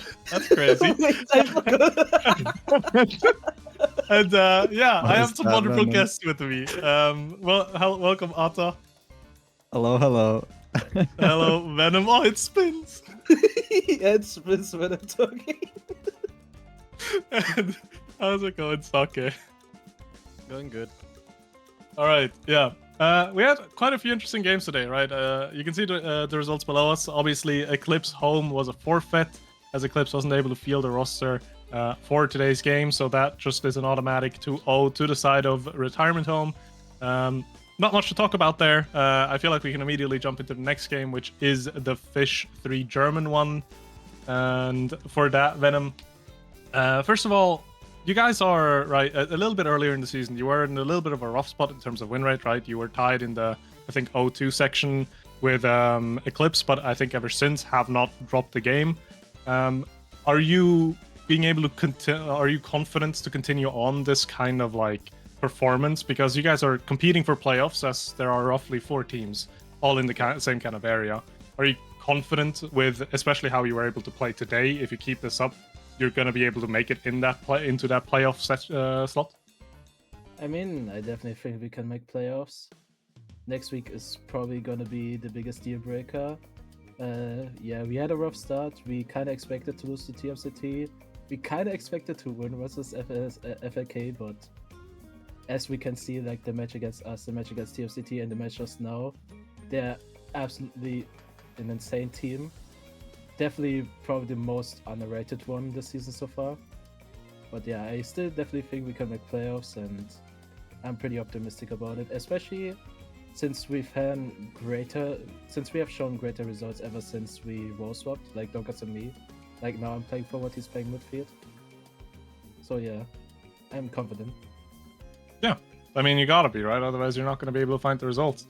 The second question as well, I'm not fully confident that it was for the first time ever in this season of EUSL, but you guys were brought onto Amy's app for game 1, and 3 Germans left Rasmus open for you.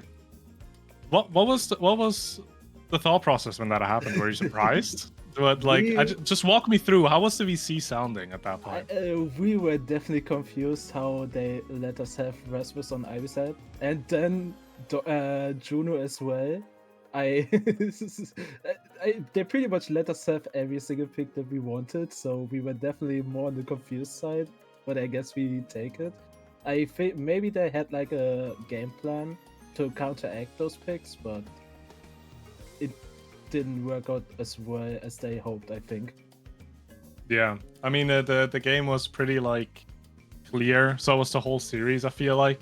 Do you feel like it would have been a different story if they would have taken away that Rasmus for you, or do you feel like you would have been able to perform just as well on another pick? I think the results wouldn't have been that much different, because I think their performance today hasn't been that great that different picks could have made a difference. Yeah, that is fair enough. With that, I would move on to the next matchup. Obviously, Atta, we played against each other. Today it was in my favor, but I just kind of want to ask you, generally speaking, about the game, because if we're looking at game 1, right, you guys were consistently able to find two goals, right, but just weren't able to quite get the set done. Do you feel like there's anything you can pinpoint in regards of that? Was there anything that just wasn't working out as well? You also played with a sub today in Zios. How did, generally speaking, like looking at that game 1, how did that feel for you, considering that you were able to find goals decently consistently? Yeah, so we couldn't have Immaculator this week because he's busy. He's moving house, so he has a lot of stuff on his hands. Couldn't make it this time. But we do have Zios as a sub, and the good thing about that is that me, Zios, and Hyde did play on a team before, so we have some synergy, although we haven't played a lot recently. So our plan for that first game was basically, let's just we like Clarion. Hopefully we can get Clarion, and we'll just go back to like what we used to do back in the day. So we grabbed basically all our 1-tricks. We get the Julie. Our planned comp was the Julie Feeny rune, and that's what we ended up getting. I think even though we were close to taking sets, but didn't end up taking any. I'm fairly happy with that. I was expecting this to go worse than it did, especially after scoring 0 goals versus Fierce Fury last week. But yeah, we kind of just wanted to show off that we can maybe do something despite the odds being stacked against us. Yeah, and I mean you did show it in game 1, right? Like there were some close points where you were able to bring a fight to TMCT. I'm just gonna speak in third person to not sound pretentious. And you had a good showing overall. What is a bit more, but I just kind of want to pick your brain on a little bit is that game 2, right? I, as an opposite player, looked at the draft. I saw the Atlas pick, and I saw the what, remind me, I'm blanking. Asher was the last pick. Yeah. It was the Atlas, the other forward. I forget. I didn't hear. Rune, exactly. I saw the Rune pick. First of all, I thought that's gonna go on Otta. Then the Atlas pick came in, so it's like, okay, Hyde is gonna play Rune, Atlas on Otta, that's fine. And then the last pick, Asher, comes in. And at that point, I was pretty confident in saying that Zyos is playing Asher. And we load into the game, and it was a different story. Could you talk us through like the thought process of those picks, how that draft has happened? Because it was a rather unorthodox draft to be going for. Yeah, so basically, there's a couple things in there. First of all, we're outmatched in the matchup. Like, it's gonna be hard for us to take a win. So, playing completely standard is not gonna work at all. So we had the thought process of just, let's try and make them uncomfortable by playing something weird. We kind of did that, but also not really the first game, but the second game we definitely did, this comp. We first picked a rune because most people might not know this before now, basically, but that's a flex pick for us. We can play it both in the midfield and in goal. So it's a solid pick overall for us, and with the Monu start, it's pretty good on both spots. Usually not a fan of Monu for rune goalie, but on Atlab it's pretty good. And then you lock the double damage. I'm like, okay, we're gonna have a rough one. So I'm like, okay, just give me Atlas. We'll put the rune on midfield. And then it's like, what do we put Sios on the forward? Sios has actually played a lot of Atlas forward and midfield. So I'm like, yo, why don't you go the Atlas? And then I pick something else. And then I ended up on Asher because you have a bit more survivability with your secondary, and also I just think like strike shot missile prop Asher is low-key kind of good. Like you can put up some decent forward pressure without ever like leaving your half. Yeah. And I mean, what he tried to do with having it be uncomfortable to play against, he definitely succeeded. Because from our point of view, the first few, like especially I think the second goal, we just tried to get through you guys so much, and we just couldn't find an angle because it's just so weirdly difficult to go through. And like, it doesn't sound right, but it's weirdly difficult to go through an Atlas rune like forward combination. Then slap an Asher on top of that and behind as well. It made it a bit more difficult, that's for sure. But overall, right, go ahead. It's also like worth mentioning that it's kind of a, in a sense, like it's a comp that's been seen before. You just have the Atlas and Asher swapped from one of the teams that Flame was playing on. I can't remember exactly when this happened, but they were playing the Atlas goalie, rune midfield, Asher forward on Taiko Temple, and it was really obnoxious to score on and to defend against. So it's like not necessarily an unproven comp. Well, do believe, I'm not sure if you're mentioning that, but I do believe I was playing with Grim and Flame in some Yes, kind that's of the weekly one. tournament. Actually, that's the one. Yeah, it was And you. I was part of that Atlas. Yeah, I don't think I can legally say the name of our team name there. Yeah, on stream. But, it's better left than said, I think. Yes. But obviously, the game today, right? Not necessarily something that, or was definitely a difficult matchup already. You're now standing at 2 and 3 in the season, with Fish and Eclipse still up as your last 2 games. How's it looking from your end, right? Because playoffs is definitely a goal for you guys to achieve. Are you getting more confident on that, or do you feel like you still have quite a hurdle to go over to make that run into the playoff section? So after the first 2 weeks, I was like, yo, we're actually making playoffs. It's low key. We're locked in already. We just need to execute.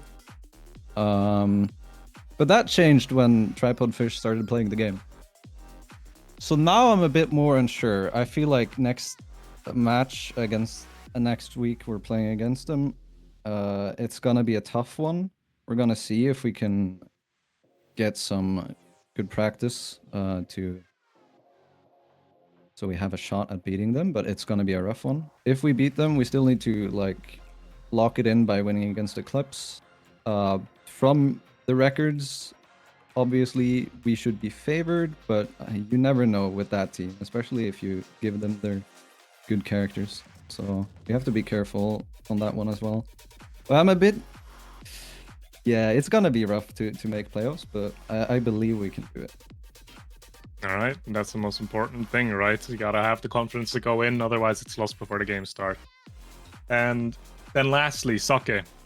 First of all, how's it going? You doing good? You're on the post show. I'm already excited to have you. Yeah, doing fun. You guys had a matchup against Flameskin today, obviously, right? The game one seemed to be decently clear in your favor. I think Flameskin had a little bit of momentum in the beginning, but after that, you started taking the momentum into your way. Then you went into game two. You went on to Goo, and Flameskin suddenly started to play really well. How was that for you guys to play out? Because they brought the fight to you. They forced you to set 5. I don't think that's something you necessarily would have expected going into that game. Not necessarily. I was kinda mad about them like taking my X, because like I did not remember them having an X player, but I kind of forgot that like Yuki can also like flex forward instead of like just like being stuck on midfield while SMG is forward. So then they kind of like picked the X, and then I was kind of like left without a good pick because they also banned cut. So I did not know exactly like what to go for then, because I cannot play Asher, and I don't know, like the comp as well, like them having like giga speed also made the game like a lot tougher than it needed to be, like originally. You ended up opting for the Dubu pick in the end, then. How did that actually end up feeling for you? Do you feel like that's a pick that could have some potential, or was it just the best of the worst, the bad choices left, so to say? I would rather play X on that map, and since X was taken, I was kinda... I like, normally I would probably play Zen here, because I cannot play Asher, but then like I've played a lot of Dubu recently, so I just like thought that like maybe it has like some sort of potential. Like sometimes it pops off and you play really well, but sometimes you like end up not doing that much. But then again, like quite often, like every time I got the call in the corner, I did like get at least like one barrier in usually. Sometimes both, if like we got like a good push going with Zar. But then again, like they had so much speed, they could reposition really quickly. They often had 3 people defending the barrier, so it was like really tough to break in quite often. Yeah, and I mean, the thing is that we're playing like pretty consistently in a defensive end, but ultimately there's still quite a few situations where you are able to make use of that total fortress on Dubu, barring the situation where the ultimate just is funny, because it's Dubu ultimate, you know, it will happen. Yeah. You still were able to find value in that pick, and I feel like in the end that's also part of the reason why you were still able to close this off in a 2-0. And overall, right, like the second game, Flameskin played really well. Nuru coming in as a sub definitely showed the skill that they have. SMG and Yuki had really good team play, but in the end, you guys on Fury still showed that you are going to be the better team. You were able to find that win. And again, add on top of that, the game one that was pretty convincing from your side. It is definitely a deserved win today. But looking at how Flameskittens played against you guys today, is that kind of changing your picture on them going against them, right? There's also a good chance they make it into playoffs. Are you now looking at them differently, or do you feel like this is more of an instance of they just had a really beneficial draft against us? No, like, what you're kind of saying is like, if my expectation of them was low, but thing is that I think they are a pretty good team and have been thinking so for quite a long time. It's like, as long as from qualifiers, when I saw them play for the first time, it was quite clear that they are like quite strong. And especially like SMG, I know that like SMG can play really well, Yuki plays really well, and they can play like really well together. I didn't know about Nurru though. Nurru kind of surprised me as well, like he played decent as well. And I don't know, like game one was pretty chill. We kind of got to play our game. It was like rather just more annoying. But then like game two kind of like gave us that like point of view of like, okay, like we struggle against this team if we like grief draft, or like if I like don't take the game seriously maybe. Yeah, and I mean that is fair enough. Flameskittens is definitely a competitor this season, and they have been playing really well, right? Even though they are sitting on a scoreline of 2 and 3, that doesn't really represent what they have been, how they have been performing so far. And with that, I feel like I want to start looking at next week as well, because if we're looking at next week, there's actually 2 rather major matchups coming up, right? Because we have. Yeah, go ahead. Regarding Flameskittens, like the matches now. Like I just wanted like to separately mention that, of course, Fierce Fury played really well. I was really surprised with the performance from Flameskittens. Like SMG and Yuki, of course, like you guys already mentioned, insane like synergy. I'm also insanely surprised by how well SMG played. Like his improvement over the last few weeks has been rather insane. Like he played so well, and especially Nero as well. Like he performed really well, and I heard that he's like not really like a Marco player. And considering that he's not really a Marco player, he played Marco as like really well as well. Like I was really surprised by their performance. While they are still a strong team, I definitely didn't expect them to play this well. Yeah, I will also say, like, for someone who's not like maybe the biggest Marco player, going up against Dubu forward on gates, that's one of the hardest matchups for Marco in the game, in my opinion. So it's really impressive from Nuru as well. I don't think he missed a single ult on me. I was caged the entire game, like off cooldown. It was so annoying to play against. Yeah. So yeah, shout out to them for playing so well. Of course, seemingly the nerfs kicked in the end, but overall they played really insane. Most definitely. I mean, really good showing, and again, shout out to everyone in Flameskittens, shout out to Nuro. Really good performance overall, and honestly, it just makes me more excited for the rest of the season, because we know there's going to be rematches of this in playoffs, right? Where they do have another go at each other. So, very exciting. But for that, we will go over it again, as I mentioned before, we go over to next week, because I feel like next week it's going to be kind of do or die for those 4 teams that are sitting in the middle ground currently, right? Because if I'm already a little bit spoilering it, in week 7, all of Home, Bridge, Flameskittens, and Fish, which are the 4 teams that are playing for these last 2 playoff spots with current scores, none of them really play each other, which means next week are the last head-to-heads between these 4 teams in Game 1 and Game 4, being Flameskittens against Retirement Home, and Tripod Fish against the Fridge. And with that, I feel like we can kind of start talking about those matches, right? Because they are so important, and I could see a world where those might be the games that look to teams for playoffs that will be joining Fury and TMCT. And with that, we can start with match 1, Flameskittens against Retirement Home. Venom, what do you think about that game? I mean, if Flameskittens play as they've had for the last previous games, like the showing that versus us versus TMCT and today, I definitely think Flameskittens is favored here.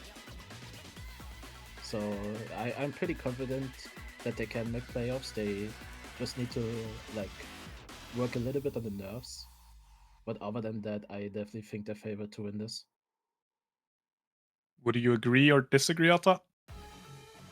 Yeah, I mostly agree, honestly. Like, from my point of view, it looks like Retirement Home has like slight issues with motivation to like really try hard the game.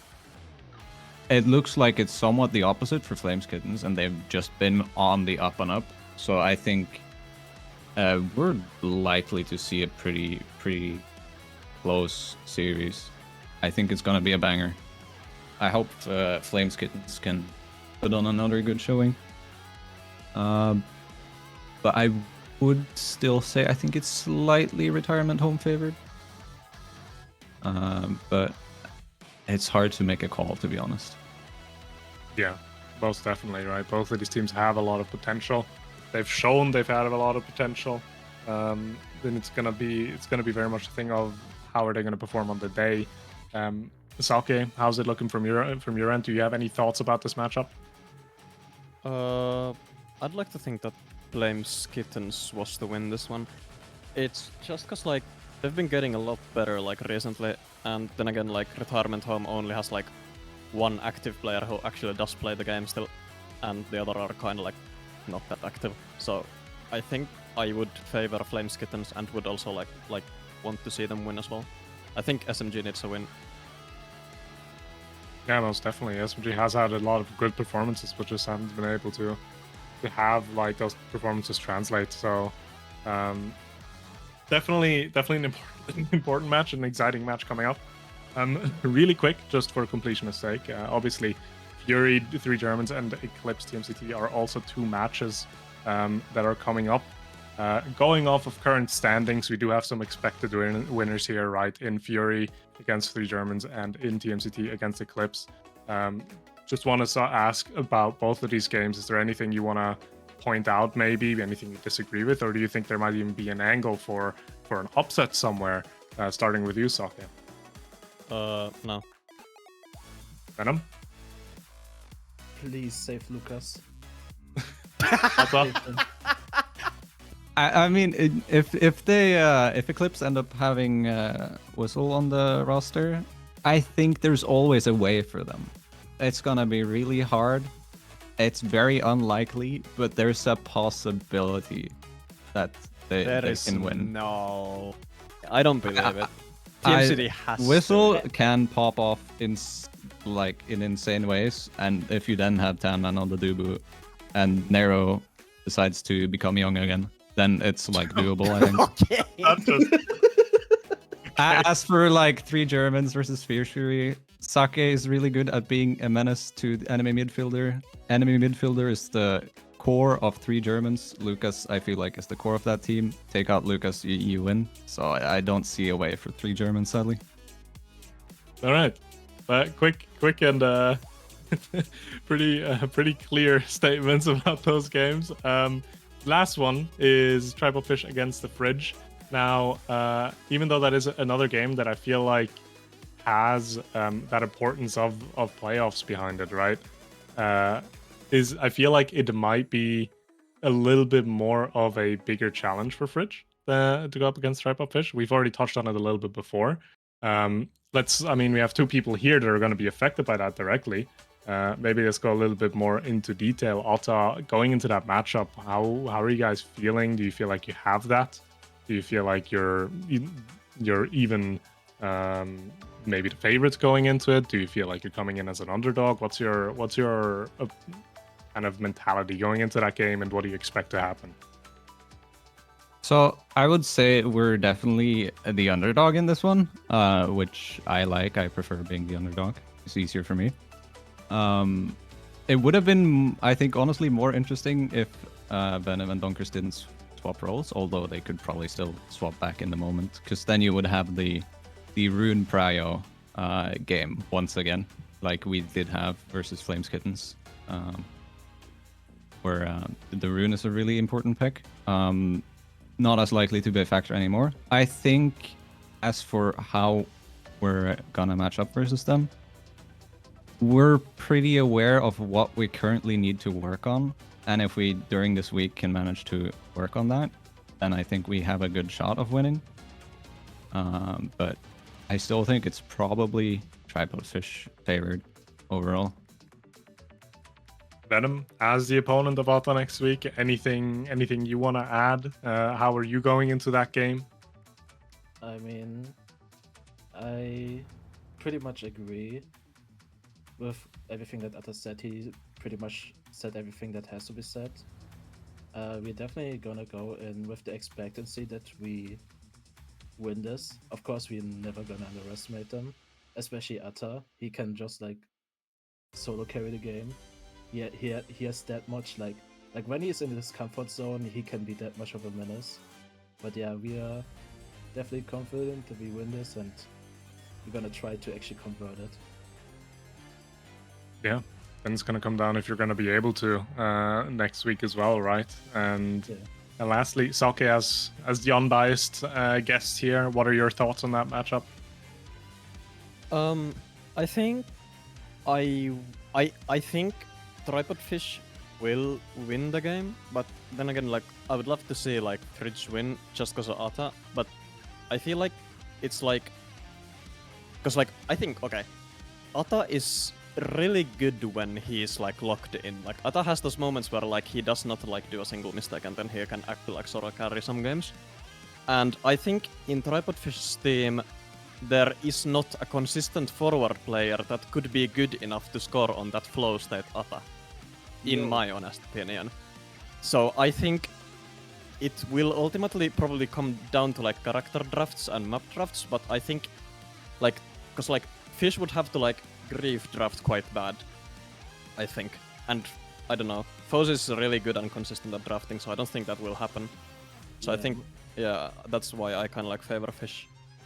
Yeah, I think majority of this match comes down to like if we are unable to like get him out of his comfort zone, because if we don't manage to deny getting him out of the comfort zone, it's definitely gonna be a rough game. But I think Fozy and me have been pretty decent at drafting this season so far, so I hope we won't I hope we won't grieve next week. I mean, no one hopes to grief it the next week, but obviously that's going to be a thing of next week. But for everyone that is always interested, there's something else coming up, which is a bulk up battleground tomorrow. So do remind to sign up for that if you wish to play. Sign-ups will close about an hour before they start. There's going to be a stream for that as well. I would say, though, with that, we're going to call it here. Any closing words from our guests? Sign up. No Enemies is coming back. Yeah, looking forward to see No Enemies. Oh, yeah. No Enemies is going to go crazy pop today. And again, if you want to play against them, sign up for it. Don't want to miss out on it. But we'll call it here. Thank you, obviously, you three, for being here in the post-show section. Thank you, everyone, for watching today. And be ready for BUP tomorrow. And if you can't make BUP, ready for another week of EUSL in a week. So see you guys around. Have a nice evening.